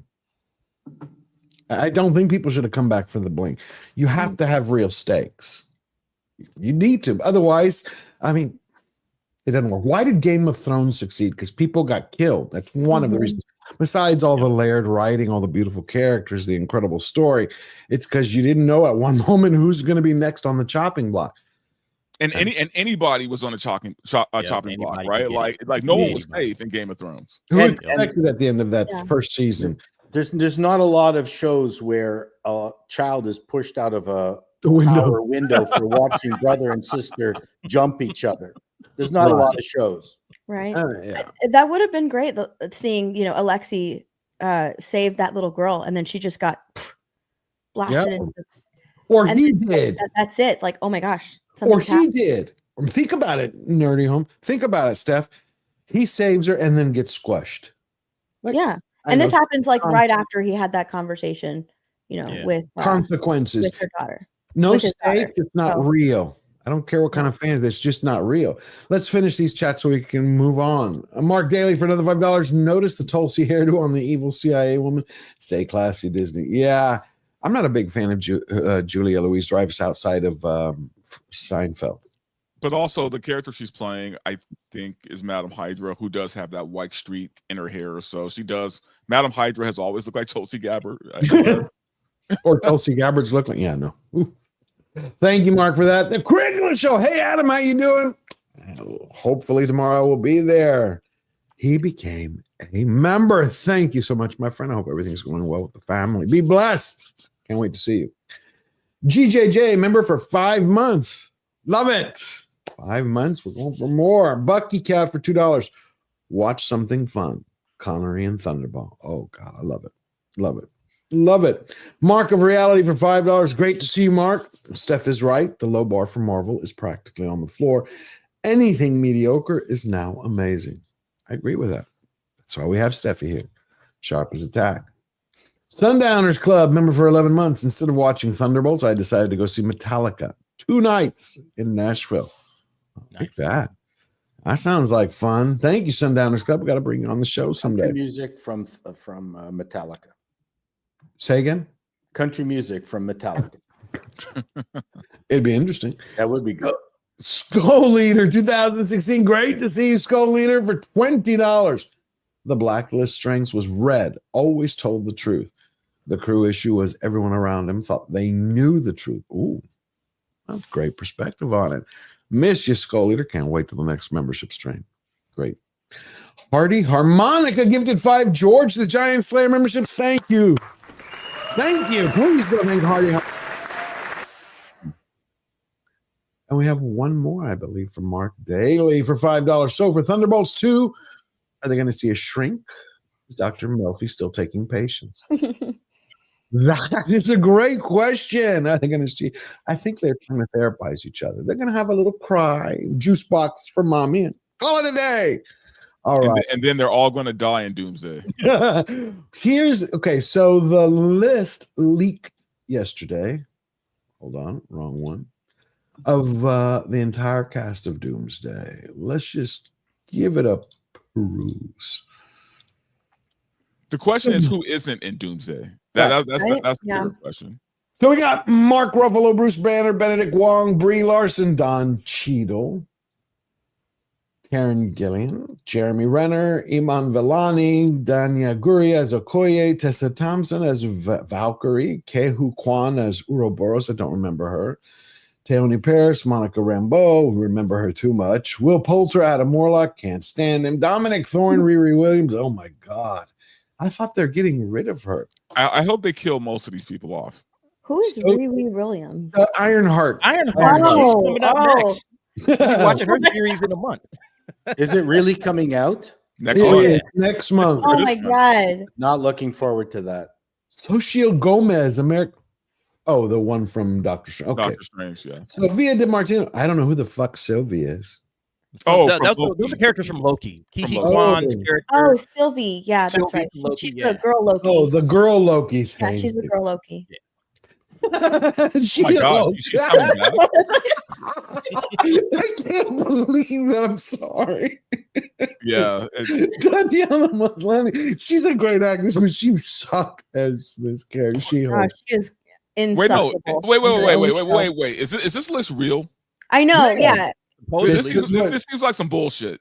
Like, how are you going to have all this in a movie? How do you know it's okay, I'm about to show you. I'll tell you why. I'm about to show you the video that broke yesterday from Chris Claremont at he went to the Huntsville he went to some Huntsville comic convention. But let's read through this and then you'll hear him. He talks about it. He said there's over 65 characters. This list doesn't include even them. He's like, it should take 3.5 hours just to introduce them. Wow. Yahya Abdul Mateen. Yep. Wonder Man. Wonder Man. Who's Wonder Man? He's coming in December. His show's coming in December. Yeah. Okay. Catherine Newton, Cassie Lang, don't know her. Wunmi Mosaku, B15. Another race swap with Wonder Man. So yeah. Who is B15? Wunmi Mosaku. Oh, from Loki. From Loki as well. Famke Jensen. I love Famke Jensen. So she's coming back as Jean Grey. Wow. Halle Berry, Storm, Kaizen, Fila, Guardians of the Galaxy 3, Owen Wilson, Mobius. Okay, so from Loki. Chris Pratt, Samuel Jackson. Is this the real Fury or the one who got his eye cut out by a fucking pussycat? Yeah. It's going to be the cat. Probably that one. Jesus. Charlize Theron. Who the hell is Clea? At the end of they showed her at the end of Doctor Strange. The one that opens a portal or something? Yeah. Okay. Yeah, that was it. Haley Atwell and her beautiful personality. Chris Evans, Bradley Cooper, Rocket Raccoon, Vin Diesel. Previously announced cast: Chris Hemsworth, Vanessa Kirby, Anthony Mackie, Sebastian Stan, Paul Rudd, Wyatt Russell. These we know from the video. This is insane. Yeah. Wait, so they're not putting because I didn't see Wolverine's name in there. So was Wolverine not in this? Yeah, he is, but he's not on this list because they had announced that last week that Kevin Feige broke that Wolverine is supposed to kill somebody important in this movie that he killed in the comics. Poor Letitia Wright, Eben Moss Backrack as a Thing, Namor. We're getting Namor back. Woo! Shang-Chi and the 10 Cuck Rings. Florence Pugh, Kelsey Grammer, Lewis Poole. Is that Bill Pullman's son? Yes. Oh, wow. I didn't know he's the president's son from Independence Day. Oh, damn it. And Wait Walker, a minute. Walker's Walker a is, famous offspring. Oh, I didn't Yeah. know that either.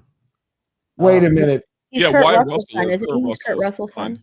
So does that mean Bob, who was Bob in Maverick, is the same Bob? Okay. They're both Bobs. He plays Bob twice. Yep.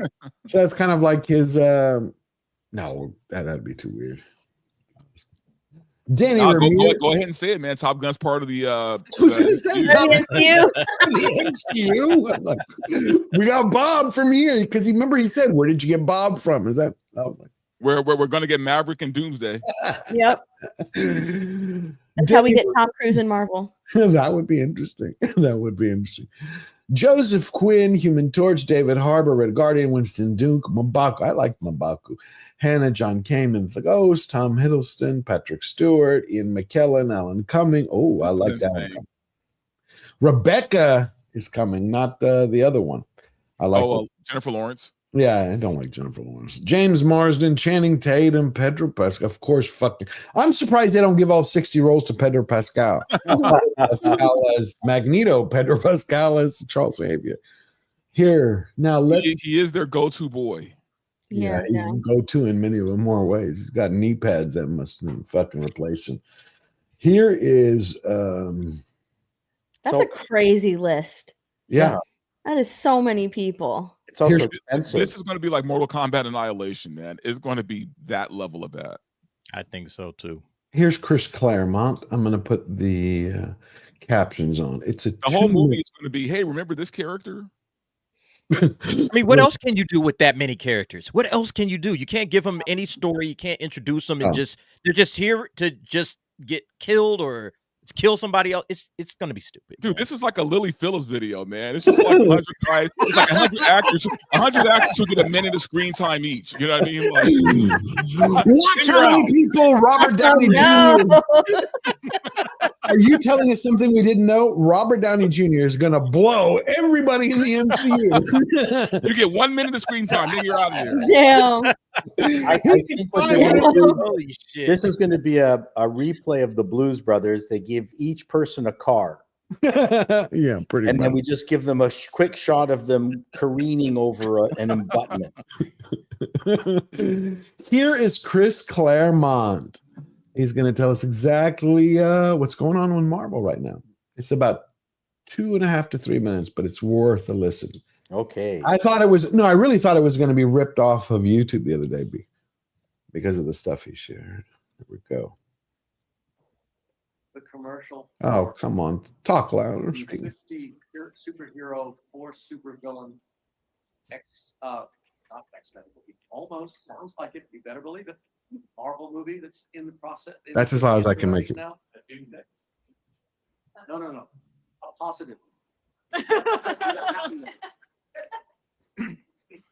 I mean, we've got Robert Downey Jr. playing evil person, Iron Man,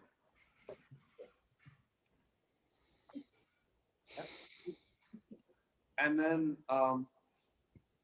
he's playing 2 other roles. I used to know it, but then Chris, he's playing Dr. Doolittle. Is playing Captain America, young Captain America, evil Captain America, and Captain Hydra, that Lord Hydra, whatever that.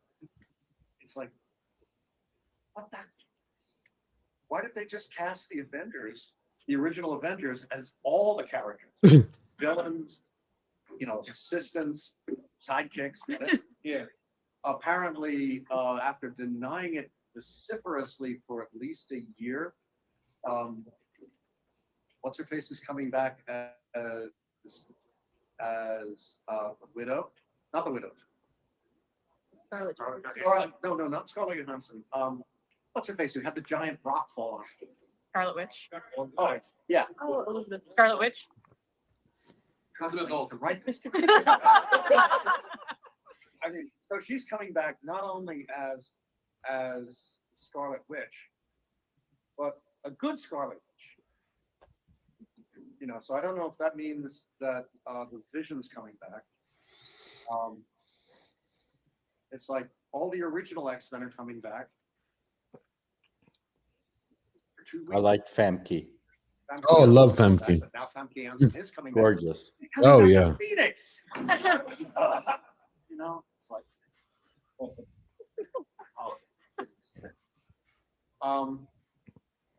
And apparently,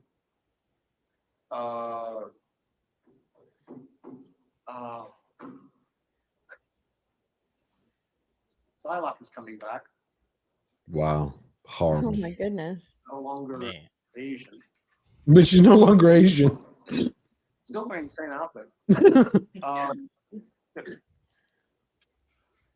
And there's a rumor that Wolverine's going to kill somebody. Yeah. important, He goes on later to talk about it. which would just.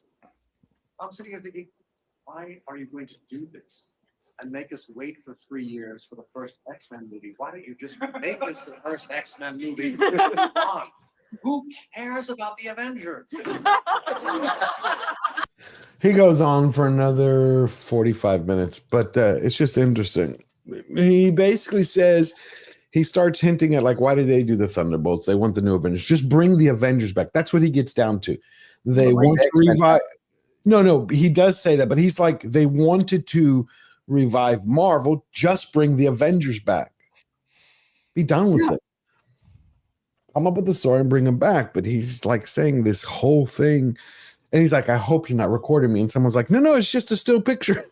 No, Marvel is so precious about this weird interconnected timeline, and they're ignoring how comic books would end a series, and then suddenly superheroes that were supposed to be dead are back, and they're, you know, it's like they care too much. You could bring back all the original people, Robert Downey Jr., Evans, Thor, everybody, and just do a whole another fucking round of movies. Like, and who cares? I think the audience would rather see all the originals in another adventure that maybe isn't as huge as Thanos, and just have a good time. I love the very first Thor movie, which was very Shakespearean. Hell yeah. Kenneth Branagh. It was a very different take. It was really refreshing. Why not do stuff like that? I mean, it's just insane how precious they are with their world. That's not how comic books ever were. How many times did Superman die on the cover of this goddamn comic? Right? The comic book industry, they were whores. Yeah. Right? Anything. It was the precursor to our stupid thumbnails on YouTube. So where do you think it went wrong? Where do you think it went wrong, Paul, and everybody else after Paul? Jump in. Like Marvel, I loved phase 1 through 3, except for one movie. I loved it. This just doesn't feel like that anymore. No, because like I said, they forgot they weren't scrappy publishers of comics that were living day to day. Their industry was never certain. They were always strapped for cash, especially Marvel compared to DC in its time. And so you got this outrageous outpouring of energy, desperation, new ideas, and Marvel does not have that problem. Right. I think you need that. That's why we got such good stuff. I think it went wrong with the push for Disney Plus and a bunch of Marvel content on Disney Plus, all the Marvel shows, like with the exception of, I don't know, maybe the first season of Loki, which was still kind of bad, and maybe WandaVision. I know a lot of people liked WandaVision. The first part of it. Yeah, I thought it was fine. Yeah, the first part of WandaVision was good. Everything else was not good. I agree. It wasn't good. Yeah, so I think it started going downhill with like the push for Disney Plus content, and Marvel needed to put all their stuff on Disney Plus, or at least Marvel had to have some shows on Disney Plus, shows that were way too long. It was a bunch of filler. You know, it could have just been maybe a movie or maybe stories within a movie. It was just too much. It was too much for people to consume in order to be up to date on Marvel. You're right. In Marvel. The problem was it wasn't simple anymore. You had to watch all of these long ass shows. They went with this thing that they also did with the Star Wars stuff, is that they did this big, long, boring movie and then chopped it up into bits, as opposed to doing the A-Team. Like every week, some cheesy show, monster of the week, do real TV, traditional style TV where it's not so big, Rockford Files, Grimm, something that felt like TV. No, maybe it was ego, but they just spent this money on this large unroll, like it was a Swiss roll, where they unrolled this. You know what a Swiss roll is? It's that chocolate dessert with the white filling in it. So they made this Swiss roll and they just sort of unrolled it, and then we had to watch it. And there was no B story, no C story. Stuff didn't resolve. It didn't feel like TV. And I totally agree with you, Steph. I mean, that's yeah. They came out and said that they've never hired a showrunner up until I think Daredevil. I think that's the first time they actually hired a showrunner to run one of their television shows. So they were making all of these shows like they were making movies. Right. So that's why you say, oh, there's a small story that maybe can cover 3 episodes of a TV, and they stretched it out until, 9, 10, 11, whatever, how many episodes they had in the season. But I also think that they just went after characters that people don't care about and that have never really worked in comics. Miss Marvel, for example, that character's really never worked. People really don't rock with that character and really dive into that story. And they went and made an entire series about her, threw her in a movie. And you have all of these characters that people basically, Captain Marvel as well, Carol Danvers, that people really just don't care about that much. And they tried to make it work in the Marvel Cinematic Universe. And because you're spending all of this extra time, all right, let me go and see what this movie's about. This thing really didn't work. Little by little, people have started to check out. People have just started to check out. I did my review of the Thunderbolts box office, and I went back 3 years to Doctor Strange, which came out this exact same weekend 3 years ago. Oh, it's huge. That movie made $450 million worldwide. So you see the contrast. Opening weekend? $450 million worldwide on its opening weekend. Wow. So $162 million this weekend for the latest May release for Marvel. That tells you what you need to know when it comes to how far Marvel is falling off. People are disinterested. There's way too much content. There's way too many things to follow, stories to follow, characters to follow. I can't follow them all. All right. The Marvel Cinematic Universe in the first 3 phases was what, like 22 movies? And that's all you had to keep up with, spread out over 11 years. Think about that. 11 years, 22 movies. 17. Phase 4 had 17 movies and shows compared to the first 3 phases of Marvel. That is way too much. We got Robert is joining us now. Let's bring him in. Hello, Mr. Robert Meyer. Burnett. Hello. Happy birthday, boy. Happy birthday. Happy May the 4th. Happy birthday. Yeah, I had to wear my old last year's May the 4th shirt. Oh, I hope you washed it between then. I did. I did. It was funny because I was looking for it yesterday, and it was nicely had been laundered, nicely folded. It was just on the very bottom of my t-shirts. Wow. I wanted to share this. We talked about Famke Jensen, and this was the first time I ever saw her. I thought I'd just share the quick clip because it was one of my favorites. And when I fell in love with her.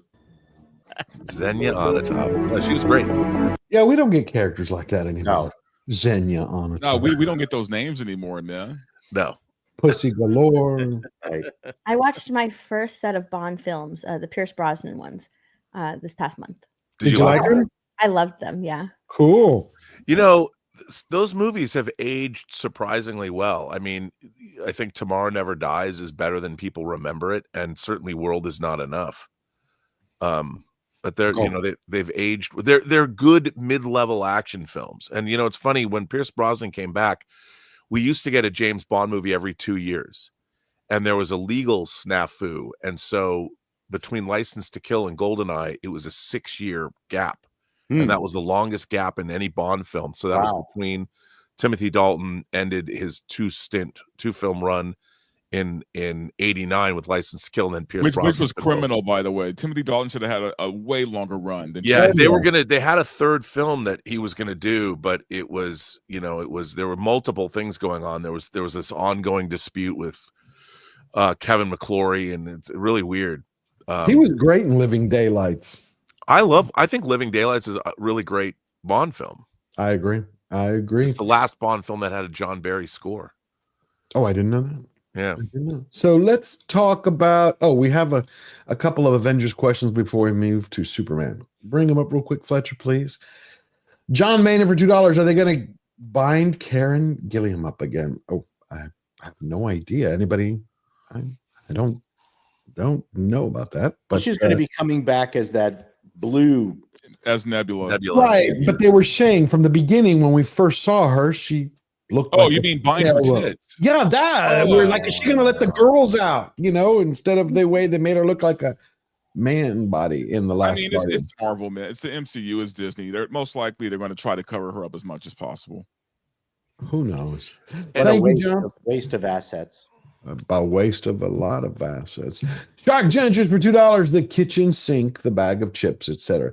They're throwing it all. We were just going over, Robert, if you heard all the known characters so far. There's 60 of them in Doomsday. So Chris Claremont, I showed the video that came out yesterday because he was at a comic convention. He was laying out everything that he knows so far about it from Marvel. Like Stark is going to, Downey's going to be playing Doom and Iron Man and another character. Yeah, I don't know if I put too much veracity, into Chris, too much faith in that. I mean, look, I just read the Secret Wars omnibus and Secret Wars Battle World, like 1,000 pages of the whole, and it's all that. It's really fun. I mean, it's really, really cool. But everyone in the kitchen sink is in that story. Right. And I don't necessarily, I mean, if you're going to see, it wouldn't surprise me if we're going to see all these different, because, you know, you've got the universes collapsing into Battle World. All the universes are collapsing. So it wouldn't surprise me if people are you see snippets of everybody. But I think, look, this movie has to work. How do you introduce them all? Well, I think knowing that you're going to see variants, you know, they'll probably have things where you see people for seconds. You know, it's not going to be. I don't think they're going to. You're going to have these people expect to interact with every single character. Gotcha. And also, Claremont could have seen. They do all of this when they make the Marvel movies. They have a whole visual design team that works for months, if not years, before they make these movies. Okay. With all kinds of artwork. You know, every where they show you all kinds of different things. It doesn't necessarily mean it's going to find its way into the finished film. You don't think he would probably have access to what's going on at Marvel, Chris? He might. I mean, I'm sure he's talking to people, but you know, the reason they don't tell people like Chris Claremont things is because he goes to conventions and does what he did. Yeah. So I don't know. I mean, I hope he was wrong. Well, it depends. I mean, again, it depends how it's done. You know, I mean, I think if it's done well, you've got Stephen McFeely coming back. Is it Steve McFeely? It's Marcus and McFeely. Yeah, There's only Marcus one and of them McFeely. coming back to do the McFeely. McFeely's coming back, and you know, we'll see. I think this movie has to work, or the MCU is in serious. I mean, if Doomsday, you've got a precedent that the Avengers movies, when they do the least amount of business, it's $1.5 billion. Right. If these films don't live up to at least that, I think the MCU could be over. Well, there was a report that came out that Feige has planned after Secret Wars, Doomsday and Secret Wars, he has a 10-year X-Men plan. It was I would imagine, but and that maybe they could do that, but that's what they're going to have to. They'll have to do that. I think they'll have to pivot. And then there's because Thunderbolts is the 36th MCU film. Yeah, it is the end of Phase 5 officially, by what I understand. It's the fifth. Pardon me. It's the 50th Marvel movie that Kevin Feige's been a producer on, because he was a producer on 14 Marvel films before the MCU started in 2008. Yep. Mark of Reality member for 7 months. Was Zendaya on the list? No. Yeah, because I think Spider-Man comes out between Doomsday and Secret Wars. And it's nobody related to Spider-Man is going to be in Doomsday, for what I heard. So yeah, they're all going to be in Secret Wars, though. Yeah, they have to, because you have that was the first time, if I remember, that Spidey's black suit came out, wasn't it? Oh, that was in the original Secret Wars. Yeah, they're not following the comics at all. Yeah, they're doing the new Secret Wars, the 2015 Secret Wars. I haven't read that. I read the original. I don't know. Wasn't great. 8-5 fame for $2. DA versus 103rd graders. Who wins? Biting aloud. I'm tossing all them third graders. Don't worry about that. He will win. DA will always. It's gonna be So I gotta ask, like that scene in Lord of the Rings when they show what's his name, the main bad guy, Sauron, where he's just like flinging soldiers, like one hit, one wave. It's like a wave of soldiers just flying. Yep. And little third graders flying everywhere. So wait, so who wins? The 100 men or the gorillas? Because I caught up on that while I was over in Japan, and I thought it was the dumbest conversation. But I gotta ask, because this is my first live stream since I've been back. Awesome. Have you guys talked about it? Did anybody discuss it? Or no, nobody cares. We can talk about it. Throw it out there. Yeah, the gorilla wins. If we're talking like no weapons, just hand to hand. Gorilla always no one's wins. beating a fucking gorilla, man. Okay. Gorilla wins. Hell yeah, gorilla always wins. Oh, here's an interesting thought. Kronos from Kronos God was Zendaya as Pedro Pascal. I say flip it around. Pedro Pascal as Zendaya. That's Zendaya. There you go. No, I say Zendaya against the gorilla. The gorilla wins every time. Not against Zendaya. Zendaya as the gorilla. There you go. Zendaya has plot armor though. Wow. Steel leg of history for $5. I had my biggest stream the other day. 687 folks in my chat passed few 34 to 35 hit 674 subs. I will get my ankle checked this Tuesday. I heard it. Be blessed. Be blessed too. Congratulations. I love that. Wow. That whole question though kind of reeks of like, people drinking and asking dumbass like what if questions. You know what I mean? Yeah. Like you just polish off a bottle of like, smearing off, and who will win between a gorilla and 100 guys? Yeah. Well, that's like what happens when you send for celebrities to space or into Jeff Bezos. Yeah, can we just start saying space with air quotes? Because Yes, they didn't really go into space. I did that. They did go past the common line though.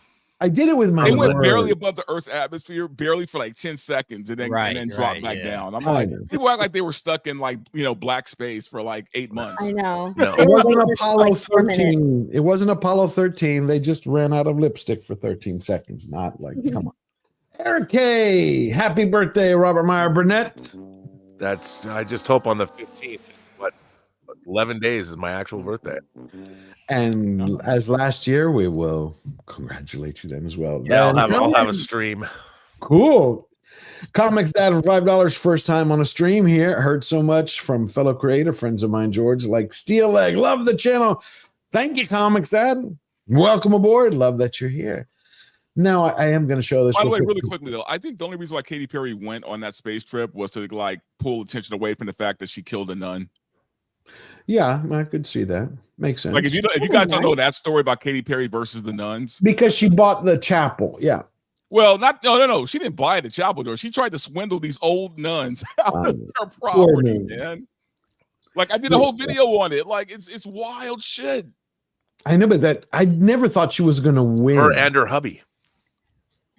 Like they could have easily just bought another property, but they went after these nuns, man. And wow. one died. Karma got her in the end because people are making fun of her tour right now. Oh, it hurt her image. And then Megyn Kelly released this yesterday. You mean Markle? No, Megyn Kelly. Okay. Megyn Kelly.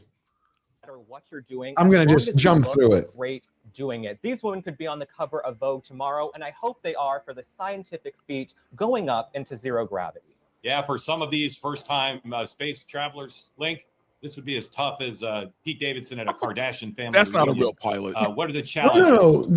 They win on one of those vomit comments. Yeah, vomit comments.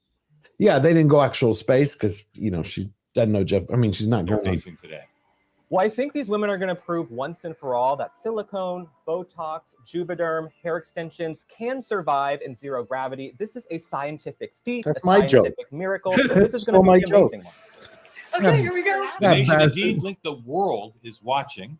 What kind of our crew's working? Let's jump ahead. Getting quiet. Whoa! Whoa! Oh my God! Oh! Whoa! Whoa! Whoa!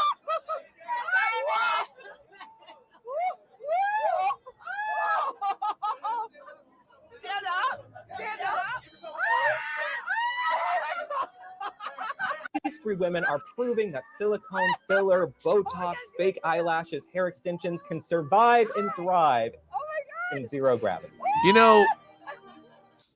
know, I have a little bit of a different take on all of this. Go ahead. You know, all of these things like a vomit comet and going up and making parabolas and creating zero gravity environments. I mean, these are pretty amazing things that we can do to prove various properties of the planet that we live on. I feel that all of this stuff, all of the denigration of these kinds of things, and yeah, you can look at it from a cultural standpoint, but we're talking overall about scientific feats. And whether somebody is going to go up into and go across the Kármán line, or whether you're going to go into orbit, and we now live in a time where space is being privatized, technologies are being advanced, and our ability to, I mean, someday we're going to be able to build a space elevator, and that's going to change. There's a lot of stuff going on, and I feel that a lot of this stuff makes fun of these technologies, and you know, these are things that we might make fun of space tourism, but we must eventually get off this planet. I agree. And we must be doing and to in a way, you don't want people to fear going off planet. Right, but it's the way I think that what Megyn Kelly did. If you watch the whole thing, I'll put the link in. I think it's hilarious because they went in there to. It's funny, but I think overall our civilization is going in this way where already we are getting rid of anybody that has any kind of that speaks authority, that speaks from what's that? I don't know. We're getting rid of that. You know, we want to take away anybody that has any real knowledge and competence and understands things. But it's difficult. Sorry. Well, no, but we're denigrating people that have experience and that have correct. And it's I don't think Rogan has never done that. I think that if they had gone that angle, then that would have been great, right? The whole Katy Perry flight. If they had gone that angle, that would have been amazing. But instead of like saying like, oh my gosh, look, regular, well, I don't want to say regular people because they're, you know, celebrities. But yeah, if they had gone that angle, that would have been great. But instead, they went the angle of look at this feat, look at all of these women, the first women astronaut, the first women in space. Like they went that angle. They forgot about Challenger, Columbia. Teachers. No, I agree. I agree with that. I think that the angle is, but the first inclination is, in a way, and it's because it's Katy Perry and people are pop. So I get that. I totally get all of that. Remember what she said. But you know, like when Shatner went up, everybody heralded. Everybody. When he came down, I mean, he was in his 90s. It's amazing he did that. But when he came down, he had some pretty profound things to say. You know, as a man in his 90s, he said, "I'm looking out into space, and all I see is death." Yeah, I remember. You know, and he turns around and he looks at the earth and he goes, "That is where life is." And I think we have to be careful that in the future that we are moving into, when it comes to things like AI and all of these things are going to be stripping us human beings as individuals. We are going to have to figure out a way to, how are we going to maintain our humanity and our ability to remain artists, remain seekers, remain people that value being here? Well, okay, so Robert, where we're not valuing anything. But I agree. Don't send 4 people, not just women, 4 people up who trivialize that experience. I totally agree. They didn't have something rehearsed that if I was part of some PR company, I would say, this is the profound thing I want you to say. 100%. And at least acknowledge what an incredible achievement this was. Don't go up and yell in unison, "We're taking space," which is a feminist cheer against men. Yeah. I completely agree. Look, I thought the whole thing was... Shatner did it. You know, that was the very first video I ever did. They could have said, "This is one small step for spreading." Yeah, I like that, but I'm bummed. No, but I mean, look, Perry, come on, Paul, you and I are simpatico on many things. I totally agree with you, but that's all part of it. Yes, you know, but they everybody's told it wrong. trivializing. It was just another memeable I agree with you. But it wasn't Instagram the way they bullshit. did it. But they did it to They themselves. did it to themselves. And they did the whole Bell thing. You saw that 100%. we're doing what Armstrong did, what Aldrin ringing the who the fuck are you? You're like No, I again, mean, and that's another thing. I mean, our civilization, we're living through the era of absurd. So let's Yes, it is very absurd. 100%. Yeah. The And era there of was a absurd. scientist on board that could have done who's the guy from ABC that was doing all the announcing during the Apollo era? Oh God, It was fabulous. I hear his voice in my head. Yes. Anyway, there was a woman on there who was a scientist with NASA. Why didn't she take a moment and just sort of explained what this activity was about and what the Karaman line is? but they didn't. No. You know, why not? Why wouldn't you take that opportunity to show your smarts? Right. Instead, we get Katie coming back and saying this. Nothing. I'm really excited about the engineering of it all. I'm excited to learn more about STEM and just the math about what it takes to accomplish this type of thing. I was winding down from a rehearsal the other day, and I was listening to Cosmos by Carl Sagan and reading a book on string theory. And Sure you were. yeah, I was like going to bed. That was definitely like helping. I was like, Pythagoras. But you know, I've always been interested in astrophysics and interested in astronomy and astrology and the stars. I feel like we are all made of stardust. Astronomy and astrology. And it'll be exciting. Yeah, that kind of like killed it. I know. My only disappointment with the trip was I couldn't roll down the window. Yes. I bet she knows more about astrology than any other thing. She knows about nose jobs. And then you had this was even She's like, worse. oh, more STEM and numbers. I know. Number, STEM. That's somebody handed her a script. Just remember these lines. STEM, number, lines, Pythagoras. Oh, of course I she had. agree with Robert. I wish it wasn't trivialized. No.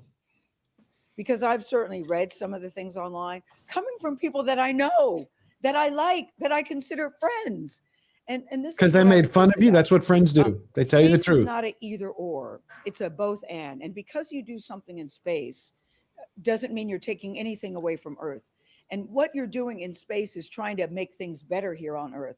What Blue Origin wants to do is take the waste here and figure out a way to put it in space to make our planet cleaner. I mean, Jeff Bezos has so many ideas, and the people that are working there are really devoted and dedicated to making our planet a better place. That's number one. Number two, have you been? Have you been? If you've been and you still feel that way after you come back, please let's have a conversation. Number three, please don't call it a ride. That is not a friggin' ride. Whenever a man goes up, you have never said to an astronaut, boy, what a ride. You know, we duplicated the same trajectory that Alan Shepard. Oh my God, that Alan Shepard did. Actually lower. Alan Shepard went higher. Yeah, I know. But that's why She really said, well, have you been to space? Yeah. You're just saying this because I'm not a man. Jesus. Wow. Let's say we have a couple of space questions and we're gonna move And that's on. why women should not be allowed to go into space. Maybe there's a kitchen in space. I don't know. That just Gail King again. You know, if they would have said, I agree with Robert. If they would have said, we're doing this to deepen people's love about space, where we're going, the future, that would make sense. I would love it. That's what Shatner did in many ways. I embraced it because, yeah, it's dangerous when you go there. Anything can go wrong, just like an airplane, and even 10 times worse. But to come out and like, we're John Glenn, we're just yeah. That's feminism in a nutshell, George. They got to make it about I know. the women, not about the experience. Got to turn it inward, make it about me. That's I what they know. do. It's just like that's our What civilization Gail now. said at the beginning about what Jeff Bezos wants to do. I had no idea about any of that because they didn't make it about that. They should have. They should have. But it's exactly like the guy we talked about right when we started the show, the Chinese Coochie King. You know, they all make it about their own personal thing. I mean, Did they ever explain what? Go ahead. Oh, no, you go ahead, Verbal. No, I was gonna say, did they ever explain why the rocket is shaped like a giant dick? Or Yeah, no. That They is never- Jeff they never Bezos. explained that? No, it's Like- because Jeff Bezos dumped his wife of 30 years to marry some hoochie mama, and so I'm sure he feels a little. That is the most phallic rocket I've ever seen. No, absolutely. They Like, rode it I'm not all even the kidding. way up If you- screaming. If you've ever seen it, They rode the rocket all the way. there's a low budget movie called Flesh Gordon. Yeah, in the great. 70s. Funny Seen movie. that. I've seen There that. is a rocket in that movie Looks the same. that looks the same. Yep, And that's the rocket is a penis. It was built by Greg Jean. In my unfortunate, appalling news segment on this, I called this Katy Perry's strap on. Oh, I like God. that. I like that. Thing is, that's kind of a good thing. But no, I Next Bonnie Blue is Thousand- going up. Millions of pounds of thrust urging her to let go. You know, Oh, Bonnie. Jesus. Wow. You,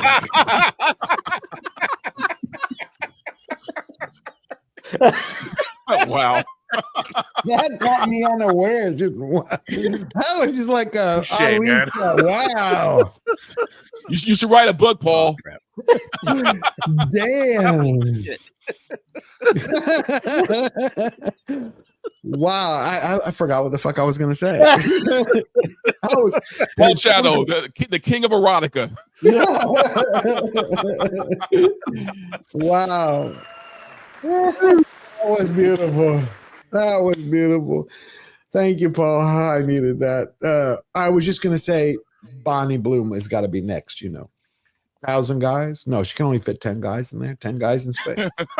she's like doing Hey, a how do you tour know of how many the guys should UK, fit in man. there? Actually, no, Okay. she made a post that she wanted to do it in space. So I mean, who knows? When I will say this, Katy Perry did bring up Katy Perry Carl did Sagan. Bonnie. She brought Carl Sagan and Cosmos because she probably watched a TV show. But do you believe she I actually think, knows who he is? I think she probably knows who he is Really? from a cursory. But I would say this: I think he wrote a book in the '90s called "The Demon Haunted World," and I would suggest everybody read it. I think in terms of a philosopher and a scientist opining on the human experience and where we're at today, the demon haunted world has become more relevant in the days since it was written. And I think that everybody should give it. It's a great book, and it's not a long read. It's And the man who sued Apple because Apple had a code name for an updated operating system called Carl Sagan. And Sagan sued Apple, and Apple got rid of the name and renamed it SFA. And Sagan sued them again when they found out that SFA meant stupid fucking astronaut, stupid fucking astrophysicist. Oh, yeah. wow. Didn't know that. I mean, it's amazing. Look, Carl Sagan obviously was not a perfect human being. No one is, but his work and his legacy looms large. Well, Cosmos was brilliant. Cosmos was. I mean, I watched that. They showed that to me. They showed us to it. We watched every episode in junior high school, and then they remade it. Brandon Braga and Seth MacFarlane rebooted it with Neil deGrasse Tyson. But there's an episode of Cosmos. If you want to watch one thing, it's called "Who Speaks for Earth." And I don't know if it's the last episode of Cosmos. It's probably on YouTube. And these are times when I was growing up. But when I was a kid, there were so many things on, for instance, public television. There was a British show called Connections. And Connections. I want to say James Burke, James Lee. Yes. And Connections Brilliant. was when I was a kid, when I was 13 or 14 years old, it was the most influential thing beyond any movie I'd ever watched, because he would start in like ancient Egypt or in in some Roman city. He would say in the Roman city of this, and he would show how they made an aqueduct, and he would show how these inventions led through history. And then you'd wind up with the atomic bomb. And it was the most, as a kid, I'm like, oh my God. And it was a really interesting way to illustrate the progression of history and the progression of science. And there's one of the greatest, if you look up If you look up the greatest shot, the greatest right in television history, you can see a clip from this where he's walking out and talking to you at like in Florida at NASA or something, and he's walking outside and he's giving you this lecture, and he stops right as this rocket takes off from Cape Canaveral, and it's just, it was the greatest thing in the world, and we don't have pointed to it first, and right. then we get this. Yeah. And these were the things I was watching as a kid. Oh, Connections is brilliant. From Dawn to Dick, yeah, basically. But also, Who Speaks for Earth, that Carl and Vangelis, who's scored Blade Runner. They use a lot of his music in Cosmos. Well, I can't wait till we check it out. Let me get these space questions and we'll move on. Visitor number 23 for €2. Megan Kelly is 54. What a smoke show. I didn't know she was 54. Megan Kelly is an has a attractive bigger, woman. She has a big online presence than CBS News. Oh, that's not difficult today. Well, after Equalizer for 5 years, I'm not surprised. Still, Robert, well, Equalizer with Queen Latifah just canceled after 5 seasons. I was trying to figure out who watched it for 5 seasons. Theories, possibilities. I had no desire to watch that. I'm just curious. Yeah, I didn't. Although I keep watching the Denzel Washington Equalizers because Hell they're the greatest yeah. things in the world. They are the greatest things.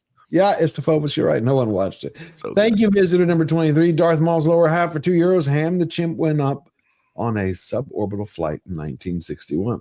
Well, they competed with chimps. Skull Eater 2016 for $10. The difference is a passenger is not a pilot. Blue Origins are not astronauts. The fake attribution is a problem. 100%. The problem is before they went on, don't watch the video or you can go verify it for yourself. They rang the bell and they kept making it such a big deal. They're like, do you know that every astronaut, every group that went up had their own tradition? We are ringing the bell like Buzz. I'm like, come on. You're not Buzz Aldrin. Thank you, Skull Leader. Mark Daly for $5. While this ego trip was going on, Elon was saving real astronauts off the space station, stranded for months, and the media yawned to move on. 100%. Again, see, they don't talk about that. And Elon's ships, by the way, they can. He revolutionized. I mean, they can automatically SpaceX, land. What SpaceX did, it will be looked at 100 years as one of the most revolutionary things, revolutionary technologies of our age. And they don't look like dicks, just a little thing, but they also look like rockets. Thank you, Mark Daly. And I think, Mark Daly has another one. The ballot, $5. The Ballad of Lawrence Sanchez, to the tune of the obvious Bond villain. Gold digger, she's with the man who paid for the trip, that ego trip. Yep. You know what she did to get there. Thank you, Mark. I still remember when Lawrence Sanchez was like a local, she was our local anchor. Yeah. Remember that? Yeah, she was like in the 90s. She was. I always thought she was hot. She was hot as hell. He was hot as hell, man. So hot. I mean, you look at her and be like, oh my god. Well, for her age, yeah, for sure. But yeah, I mean, when she was an anchor in SoCal, she would do She would do the news in lingerie, man. What are you talking? She was hot as hell. She did something. She did something. She became Mrs. Bezos. Yeah, I mean, talk about an upgrade. Jesus Christ, man. She went from Channel 13 News to marrying the richest guy in the world. I mean, yeah. She did okay for herself. Yeah. She couldn't get Musk, so she got him. And then I had to ask a question. DA, when you were in Japan and you were at Celebration Station, did you actually see this? Oh, Jesus. I can't believe it. Oh, my goodness. It's a real Grogu here in Tokyo. Back again, yeah. Because I'm trying to understand, either his mommy dresses him and hates him, or he's got a mental problem. Just curious. I don't know what the hell he was wearing. You're gonna grown ass man dressed like Pinocchio? Yeah, I know. It's like, what the hell was that? DA, what was Japan like for you? It was amazing. It was absolutely amazing, man. You'd never been there, right? Never been there before in my life. I did 2 weeks. It was an amazing, outstanding vacation. I cannot recommend going to Japan more. I just had a blast, man. We went to Osaka. So we walked to Osaka Castle, and just the walk up, we were just checking out the scenery, and it's such a clean, just pristine society. Everybody is polite. Everybody bows. It's arigato gozaimasu everywhere you go. It's just polite behavior. The people are friendly. There's so much history there. I was saying at the beginning of this, the next time I go, I'm not going to go to Tokyo. I'm not going to go to any of the major cities. I want to go to the smaller villages and really dig the local cultures there, because it's a trip I will never forget. And I feel like I didn't get enough of it because I spent so much time in this big, gigantic megapolis. Tokyo is just a huge city. It's a behemoth of a city. I couldn't believe how big it was. And I just feel like there's so much more to that country than what people are normally. I just learned, actually, that if you are a visitor to Japan, you can actually catch domestic flights for free. Once you get there, you can fly from one part of the country to the other side of the country For free? for free. Yeah, if you're flying on Japan Airlines or ANA. They offer it because what they're trying to do is incentivize people to go and visit other spots other than Tokyo, Osaka, Kyoto. I want to go to just normal Hokkaido. I want places. to go to the snow festival in Hokkaido. Oh. Just because that's There's where they so built much stuff. the second contact machine. I was at a hotel and they were showing like all of the various different like walking trails that you can take in these beautiful forests. Going and visiting small villages, for a day and just taking in the local, cuisine. And, then you move on and you move to the next village, a few hours away. It was just an amazing thing. The bullet train was awesome. Just jumping on a bullet train and getting from, like what would probably be like a normally, a 7 or 8 hour drive, getting there in like 2 hours. That was kind of cool. Yeah, I can't wait to go back, man. Was there something that surprised you that something you hadn't even considered when you got there that blew your mind? Anything? Honestly, just the totally fact. Honestly, it's crazy, but it's kind of genius. The fact that there's no trash cans anywhere. There's no public trash cans anywhere. If you have trash, you take it with you, and it actually helps keep the country clean. It's low-key genius not having any public trash cans, because people are like, what do I do with my trash? There's nowhere to throw it. Put it in your bag. Put it in your pocket. Take it home with you. So it actually keeps the country looking very clean. And I don't know. I mean, every single person takes responsibility. Yeah, It requires people to be responsible. There's a very strong sense of pride that you see from the people. Just everything is ordered perfectly. Getting on the trains, look, the trains are absolutely maddening. I mean, there's just people everywhere trying to cram themselves into a train. And then when you're on these trains, it's dead quiet. It's dead quiet on the trains. It's a train full of like hundreds of people crammed into this little box, and nobody's saying a word. Everybody's just, kind of looking at their phones or just staring out the window. And everybody's, it's just such a nice change of pace from what we get here in America, where everything is just so helter-skelter. People are rude, and it's just, you're used to it. But when you get over there, it's just like a breath of fresh air, man. It's a whole new world. That's what I've been reading since I was young. And they still going there my whole life. And they still smoke there, right? Oh, yeah. Just making But you know what's funny, though? Everything is cheap, too. It's not expensive. Like I did, we did, and I put some videos up on my channel where we just did like taste tests for some of the local snacks, just like, all right, let's try some Japanese snacks. Oh, I got to check those out. And, yeah, I mean, I got like, you go to 7-Eleven, you get like a couple of sodas, you get a couple of bags of chips, you get some sandwiches, you get some random snacks. It might cost you like $25 to come out of there. I got it for like less than $10. And they're like gourmet. Those are gourmet 7-Elevens. Yeah, and the the sandwiches are absolutely delicious, man. Some of the best like food is coming out of these convenience stores. Yeah, it's just wild, man. It's just a different place. Well, before I wanted to end this off. I wanted to share with everyone what Star Wars Theory, for all those people who haven't seen it. This is a trailer for his upcoming film, which is, I think, what's keeping the last remnants of Star Wars alive, are people who love it.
Yeah. That's cool. He finances these movies himself, right? Yeah, the whole thing Yeah. himself. He talked about how I really like never met him, but I like his videos. I like his channel. He's talked about recently how he's been offered tons of money by different organizations, different groups. And he's like, nope, he does it all himself. The last thing I wanted to get to was, did anybody hear about Polygon, the gaming magazine being bought out? Oh, yeah. bought it. How do you say Is it? anybody really surprised though? Valnet. I mean, it's too bad. But here's the thing, though. This is a person who's writing at Vice, right? And we're going to see Grums. We're going to see how Grums has a couple of posts about him. But this individual, this writer, saying the worst part. Okay, so after it got bought out by Valiant, you say Valiant or Valent? I can never pronounce it. Valnet, I believe. Valnet. That's correct. So Valnet, they've laid off everybody from Polygon. He goes, the worst part of all this is how disposable these companies treat not just games journalists, but games journalism as a whole. This isn't as simple as we like video games and write about them. There's a real work, emotion, and love that goes into this. I've seen several writers get out on their respective platforms and say things some political outlets won't even say. Doing so no matter the reaction from certain toxic subsections, because it's the right thing to do. I think he's missing the point there in what he's saying. It's supposed to be about gaming, but he's highlighting the fact that game journalists are taking political stances. and that's why they deserve to lose their jobs.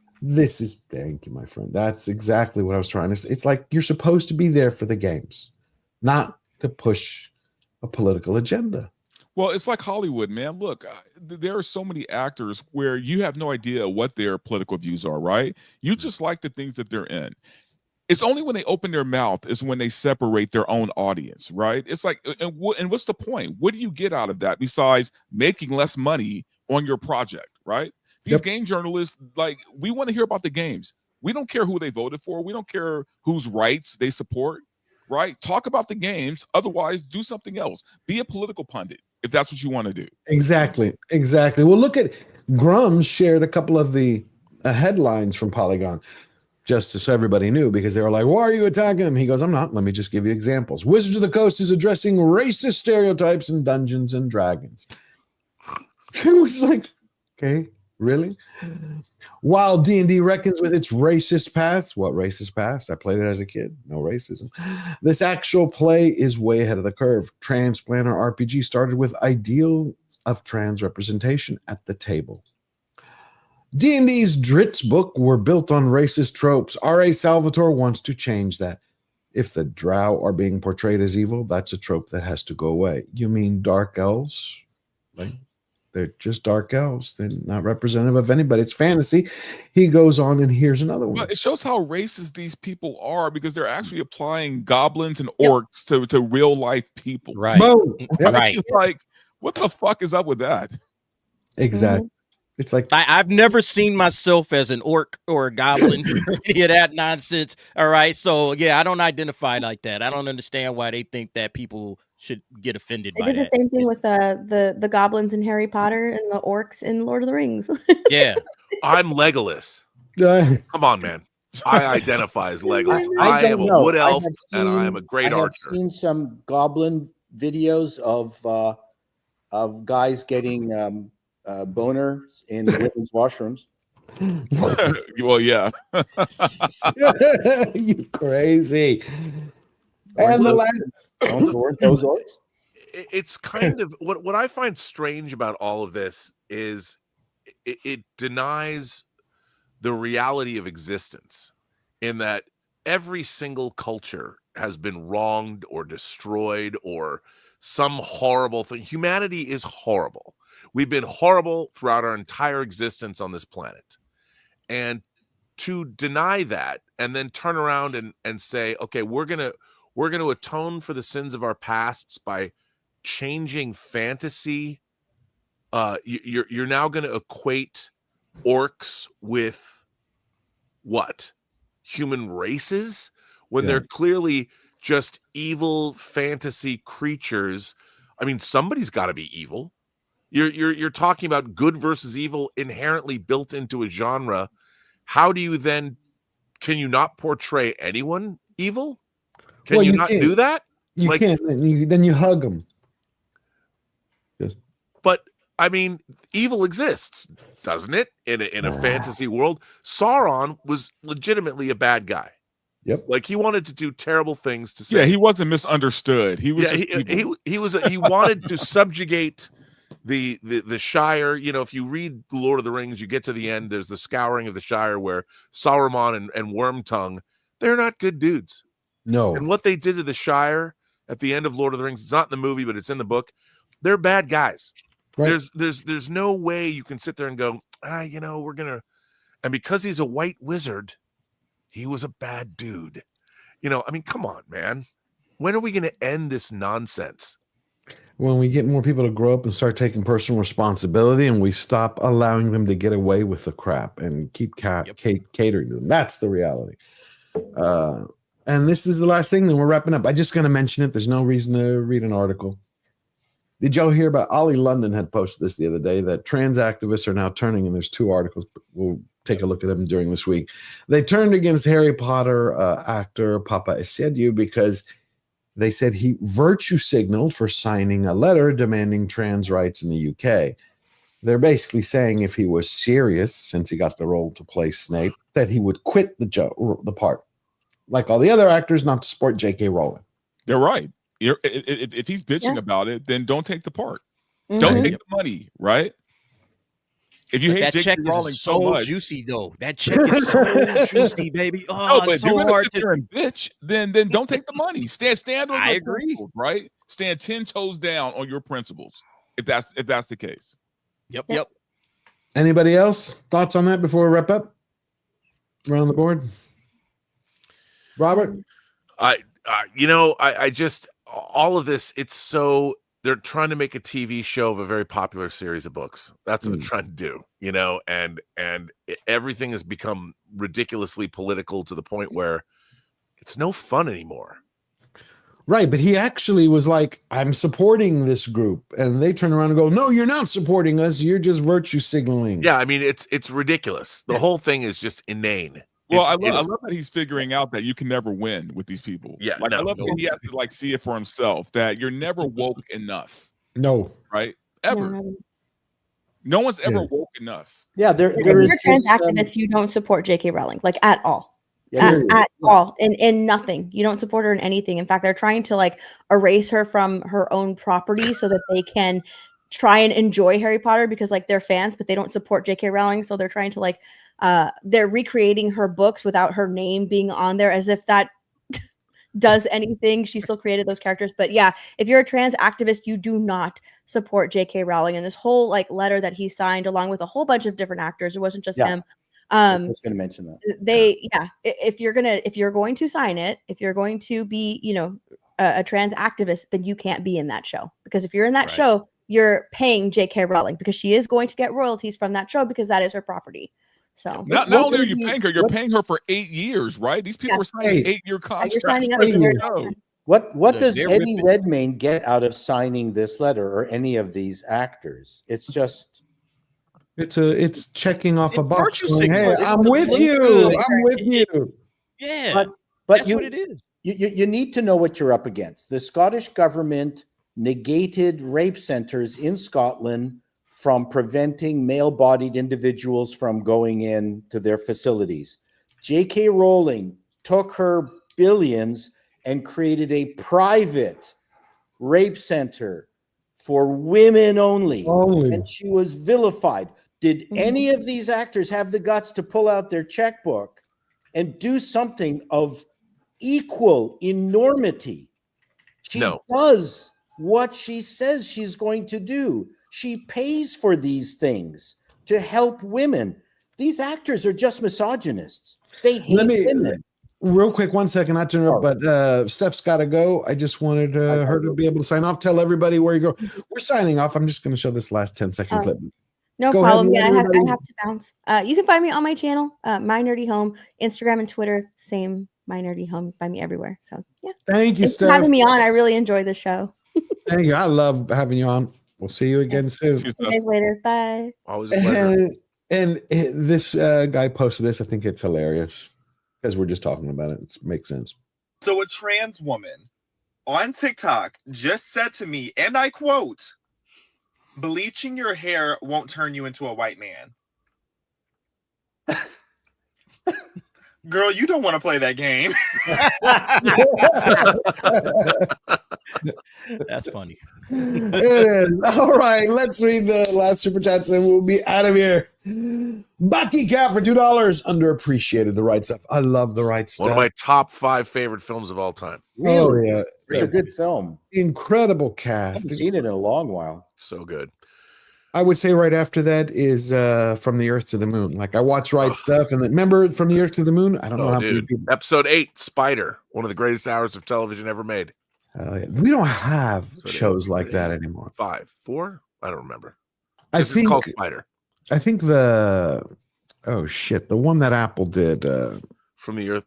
You mean For All Mankind? For All Mankind comes a little close, but there's something special about From the Earth to the Moon. Yeah.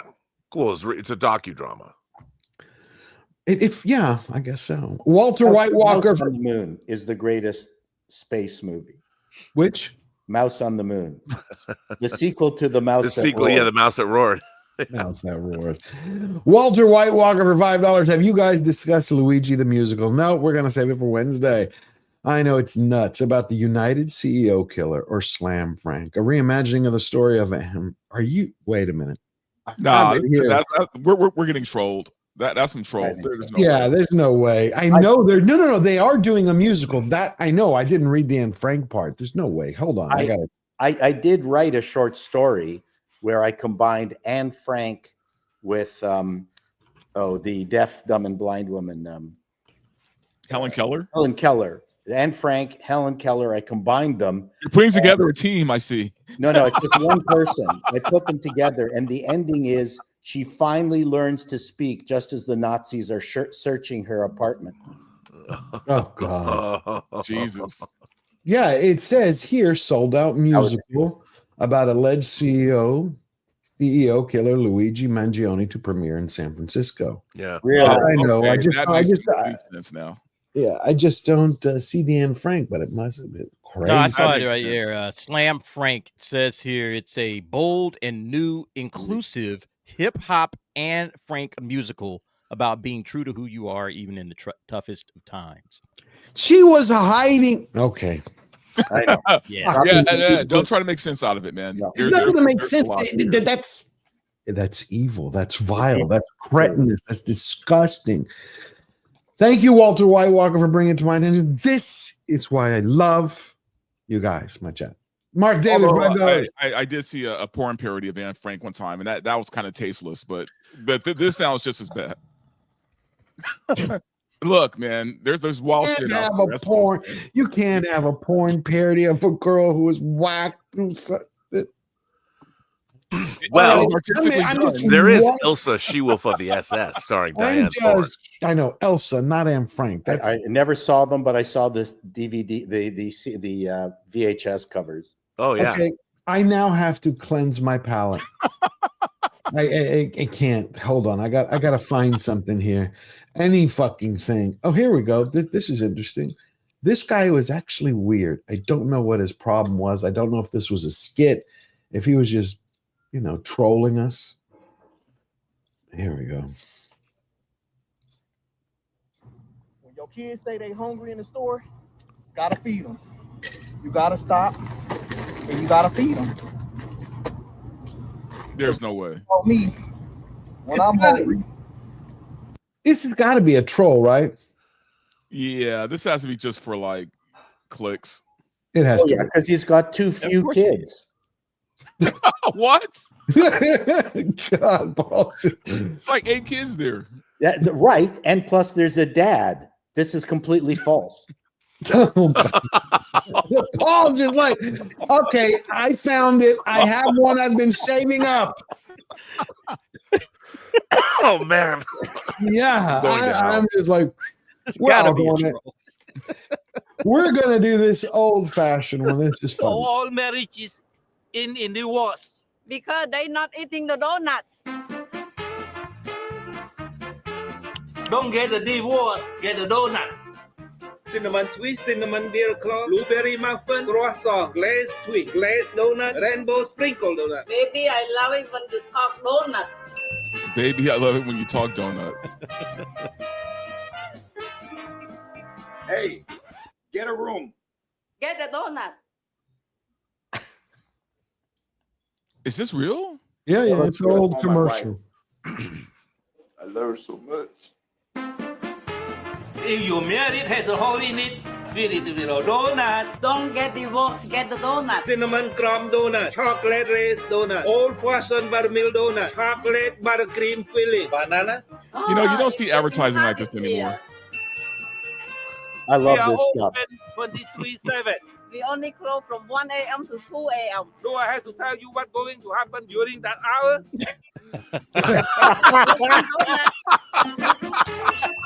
Get the donut print 1721. Yeah, this is California.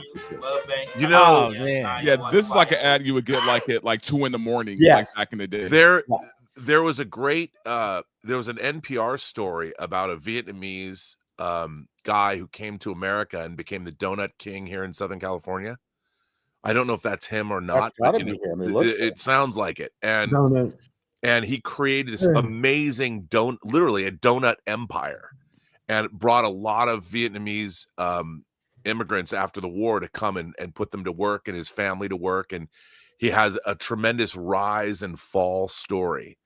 And this looks like that was one of his ads, because donut kings are all over the place. Yeah, and I noticed like most donut shops, at least in California, like they're primarily Asian owned. Like I wonder if there's like a weird connection. No, they're totally. This whole story was about how he built this entire empire of Vietnamese immigrants post Vietnam.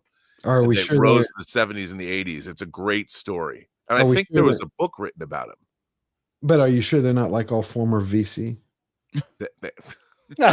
You mean venture capitalists?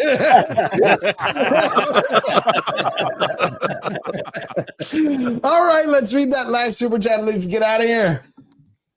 Mark Daly for $5. I'm old enough to remember when the Satanic Panic came after D&D. Back when they fought back, then they fought back against the woke. They bend the knee. I know it's sad. Back then, people had balls and Yeah, I remember brains. those days back when people thought Dungeons and Dragons was like, you know, worshiping the devil. And That's because fucking Barbara Walters in 2020s put it on Super Blast. That one kid who was a mental case whacked some other kid with an axe, and they're like, they happen to be playing D&D. It's like that's you know, he didn't do it because of that. He was going to do it anyway. Man of War 665, Neighbor of the Beast, member 15 months. Come on now, George, my brother, you know better. If it exists, there's porn in it. I know. I thought there was one shred. One shred. Hey, of decency in porn? Like, well, really? No. Not decency, but just like who's gonna fucking watch that? Literally, I mean, I know it's too much to ask for. It's Dude, I'm in Star Wars XXX. Okay, Star Wars. You're talking about a real human being who was like, but for real, the big, I'm telling you, the real actual Star Wars XXX, directed by Axel Braun and Eli Cross. I play Biggs Darklighter in it. Wow. I Darklighter. in it, I fly an X-wing. I'm not kidding. Wow. I'm even in the trailer. where do you fly the X-wing into? Well, A giant hole. the Battle of the Death Star. And black the Death hole. Star is a big. It's the Death Star. Truly. Front, yeah. I'm not How kidding. does Axel Braun afford this stuff, man? Because this guy's been doing it like these. Well, porn he used to parodies. make a lot of money, and Star Wars XXX made. I have to tell you, a friend of mine. I have some friends in the adult industry, and they asked me to come down and be in it in a non-porn role. I just don't have a porn cock. I wish I did, but I don't. So I was in a non-sex role, and it was fun. I got to be in an X-wing fighter cockpit. I was in a full. I dyed my hair black. I have a 70s stash, just like Biggs did in Star Wars. Do you not know this? Did they not give you a stunt cock? Oh, no, Jesus. unfortunately not. I just, I can't. But the movie's hilarious, and there's even a non-sex version of it because it's like a total parody. Well, yeah, because he films these things like they're kind of a movie, but yes, you know. I like porn because I can never guess the ending.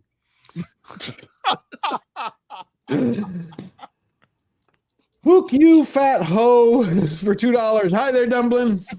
Hi there, beautiful. Thank you for the $2. Thank you. Oh, I like that. You got to read that out. It's a great name. War Machine 300 gifted 10 Georgia Giant Slayer. Thank you. Thank you for that. Please go thank War Machine. What an incredible soul. All righty. Oh, well, I did. By the way, I did put in the private chat a picture of me as Biggs Darklighter from Star Wars. I don't want to see it. Oh, I have to see this. You got it. You would like it, George. Yeah, you would. The picture is me in an X-wing flight suit. Oh wow! Hair. Oh, that's cold, Dude, man. come on, man. That is for real, bro. Look at Rob. That is wild. That is a porn stash. Dude, that was it. I was that is fully absolutely committed. a porn stash. We got to show the audience, man. Can I show? Yeah. Okay. Well, we will show you Robert's Robert. He has a special Robert. Watch, someone's going to come after me and talk about how. There we go. That was me as Biggs Darklighter in Star Wars XXX. That was for Axel Braun and Eli Cross's production. And but not only that, I got to. I mean, look at the authenticity, wild, man. Dude. They built a full size snow speeder. They built the Millennium Falcon cockpit. They built the X-wing cockpit that multiple actors. Kylie Ireland, the porn goddess, she was Red Leader. Oh, yeah, I'm sure she was Red Leader. She was Red Leader. She's, by the way, her and her husband, by the way, are delightful people. Yeah, they truly are. Okay, I accept your word for it. But look at what they went for. I mean, that was some authenticity. That's wild step up, man. That gives a whole new meaning to Wookiees and may the force be with you and Ewok. Well, you haven't lived until you've seen Chewbacca have a three-way with oh wow. All the stormtroopers are ladies. Oh, that's interesting. Yeah. So wait, there's Wookiee dick in this movie? Well, you got to see it. Darth Vader, though. Darth Vader's the man. I mean, look, man, I would go as far as to call Axel Braun an auteur, dude. Like, I mean, the guy, I mean, he takes a lot of pride in his work, dude. Oh, like, he totally does. They just spent put a out long... like random ass porn. Like, this guy puts out like. I want to know: did Chewbacca get manscaped? No. Sort of. He's furry everywhere else, Paul. Everywhere else. Giant purple people eater. But you know, it's funny because at the time, this was like 15 years ago. People would say to me, "Don't tell anybody that you've done this." And now we live in a world. And I'm thinking, you just admitted it openly. But but of course, I thought it was hilarious because because back then there was a stigma. You couldn't tell people you did. Yeah, there's a total. But those Axel Braun movies and his X-Men movies and his Marvel films and all these things, as you know, they made big. They were very big and popular. Now, with the rise of XTube, YouPorn, Pornhub, OnlyFans, nobody cares. I mean, my God. And the funny thing about the Star Wars, that Star Wars movie, is that when I went down to the warehouse, a friend of mine that had this great downtown warehouse where they were shooting it. He lived there too. Eli Cross, the director, who is an incredible adult film director. If you look at his films, he make 3-hour movies with CGI, and he made a movie called Corruption. That's one of the hottest things I've ever seen. Did he have cinematographers? Yeah. I'm He curious, shot a lot of his own stuff. Do they? Yeah, they had the whole. I'm They were. I mean, curious. the facility he had downtown. They built. I mean, they built these sets, and like there's a Rebel briefing. I mean, they did the entire. It's all of Star Wars. They did the entirety of Star Wars. It's a whole movie done as a parody, but they built sets. They had costumes. It's so pretty Luke and incredible. Leia hook up in this one then. Well, you got to watch that. Well, because they didn't know it. Okay. Wow. Yeah, you got to watch. Learn something new. I'm telling you. Yeah. Well, a few weeks When ago, when I got a call and went down there, and I they were know. A few weeks ago, we learned Verbal knows Diddy and was at his parties. Now we know. Man, I've never been to one party. Don't know him at all. Now we know. Verbal knew. More importantly, Verbal knew Prince. Come on. That I'll lay claim to. But I mean, my favorite musician of all time. Never met and Diddy Miles Davis ever. Oh wow! All right, the last one. Where is it? Blitzen. Thank you very much, Blitzen. Oh, I think you got one from Alan Ing too that came through. I did. Gifted 10 George, the Giant Slayer memberships. Everybody, please We'll give a big thank you to Blitzen. He's always here supporting us. And Ningtopia for $2. Paul, all prawns, and the same way he comes. Paul, all prawns, and the same way he comes. What a show today. I love this show. Thank you. I was Alan. late.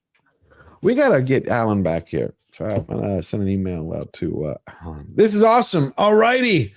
We're going to start with Paul. Oh. Paul, where can they find you? What's going on? What are you doing? Who are you doing? What stash are you wearing? I'm doing stuff all the time. I'm going to be doing a green lighter nod of the pilot of Time Tunnel. Oh my God, really? Yep. So I've just viewed it at Irwin Allen Productions, and it's one of the things I started doing. I Dream of Jeannie, green lighter nod, and now and people loved it, and now I'm going through like all sorts of shows. It's just fun doing stuff on YouTube that I loved Time Tunnel when I was a kid. Yeah. You liked a lot of tunnels when you were in. I still do.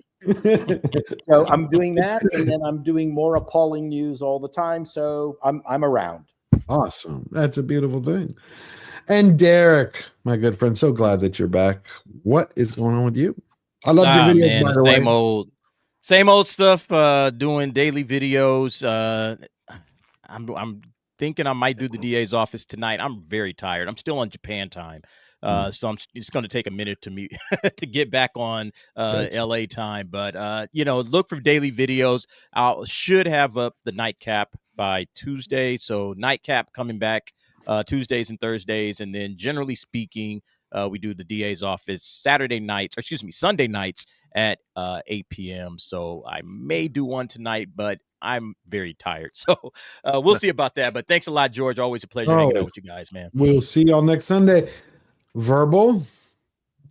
Yeah. What are you doing? Who are you doing? What's coming up next? You guys can find me Verbal Riot, YouTube Rumble and X. I just dropped a video yesterday on Terrence Howard not wanting to go gay for Hollywood. So check that out. Is that the one where he said he'd cut his lip off or something? Yeah, where he talks about, not wanting to kiss a man and then all the backlash he's gotten from it. And I don't think he cares. Stuff, so I'm about to but yeah, that right now. find that video. Also, I'll be, as usual on Film Thread Versus tomorrow talking about the Thunderbolts. Back Wednesday with George talking about the events of the week, and then my own show VRL 6 o'clock on Thursdays California time, so 6 PST I think it is. Yeah. And Robert, I just dropped a video on my own channel. The Burnett Work is Star Wars science fiction. Voiced by me, editorial by Jack Reed over in Ireland. I want to thank Jack for his work. And I'm still doing all kinds of videos. I'm on the John Campea show Monday through Thursday in the mornings. And you can also get my audio drama, True Noir, The Assassination of Anton Cermak, that Paul did a wonderful review of that's become very useful. Thank you for that, Paul. Oh, you're very welcome. Thank you for finishing the series. Oh, yeah. Did you hear the end of it?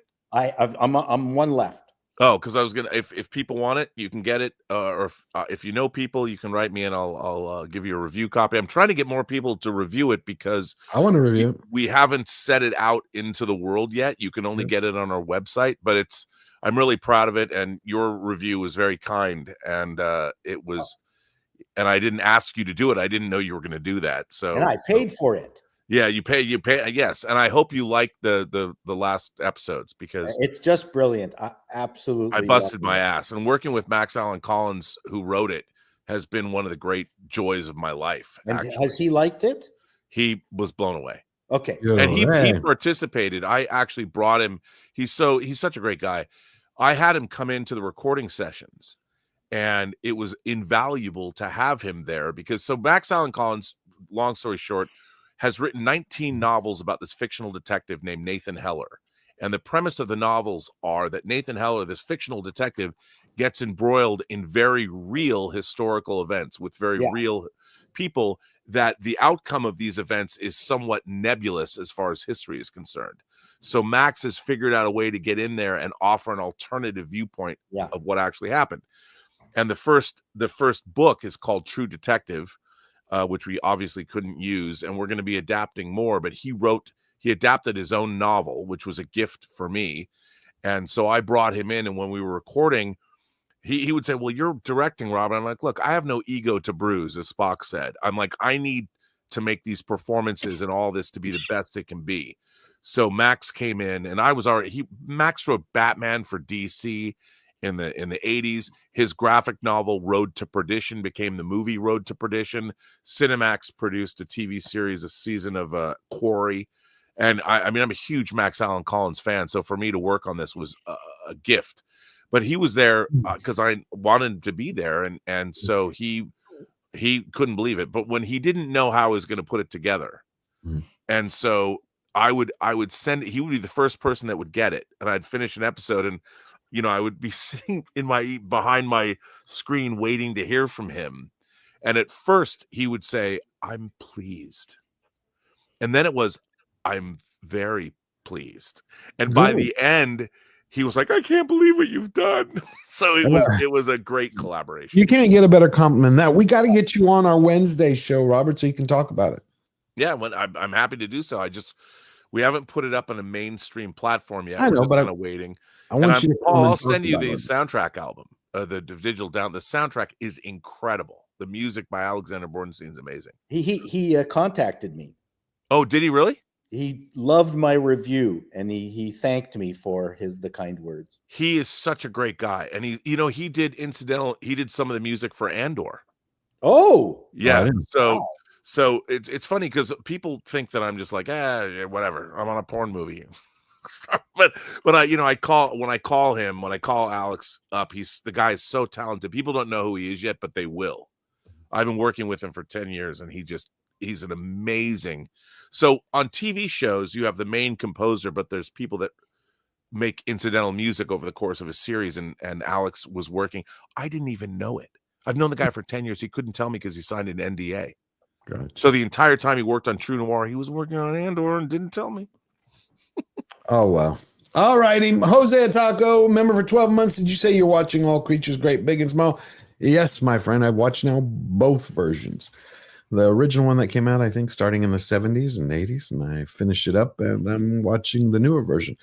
But also, I'm going to go after this and catch up on Mobland. I haven't seen the latest episode. All right. Thank you, everybody. Bless you all. Please go thank Lord Fall, Fletcher Williams in the back, Eric K, all the beautiful people here, and everybody who sent in super chats, and you sent in the gifted memberships. They help keep the lights on, help keep us growing. It's a lot of fun. I'm going to put out another video this week. Got back to my usual schedule every Sunday. I already released one on the Thunderbolts this morning, which isn't performing well. It's my first video that hasn't done really well. I guess somebody didn't like the fact that I didn't think group hugs are the way you defeat gods. Anyway, we're fighters with one unbreakable rule. We never bow down. We never bend the knee. Bless you guys. See you this week.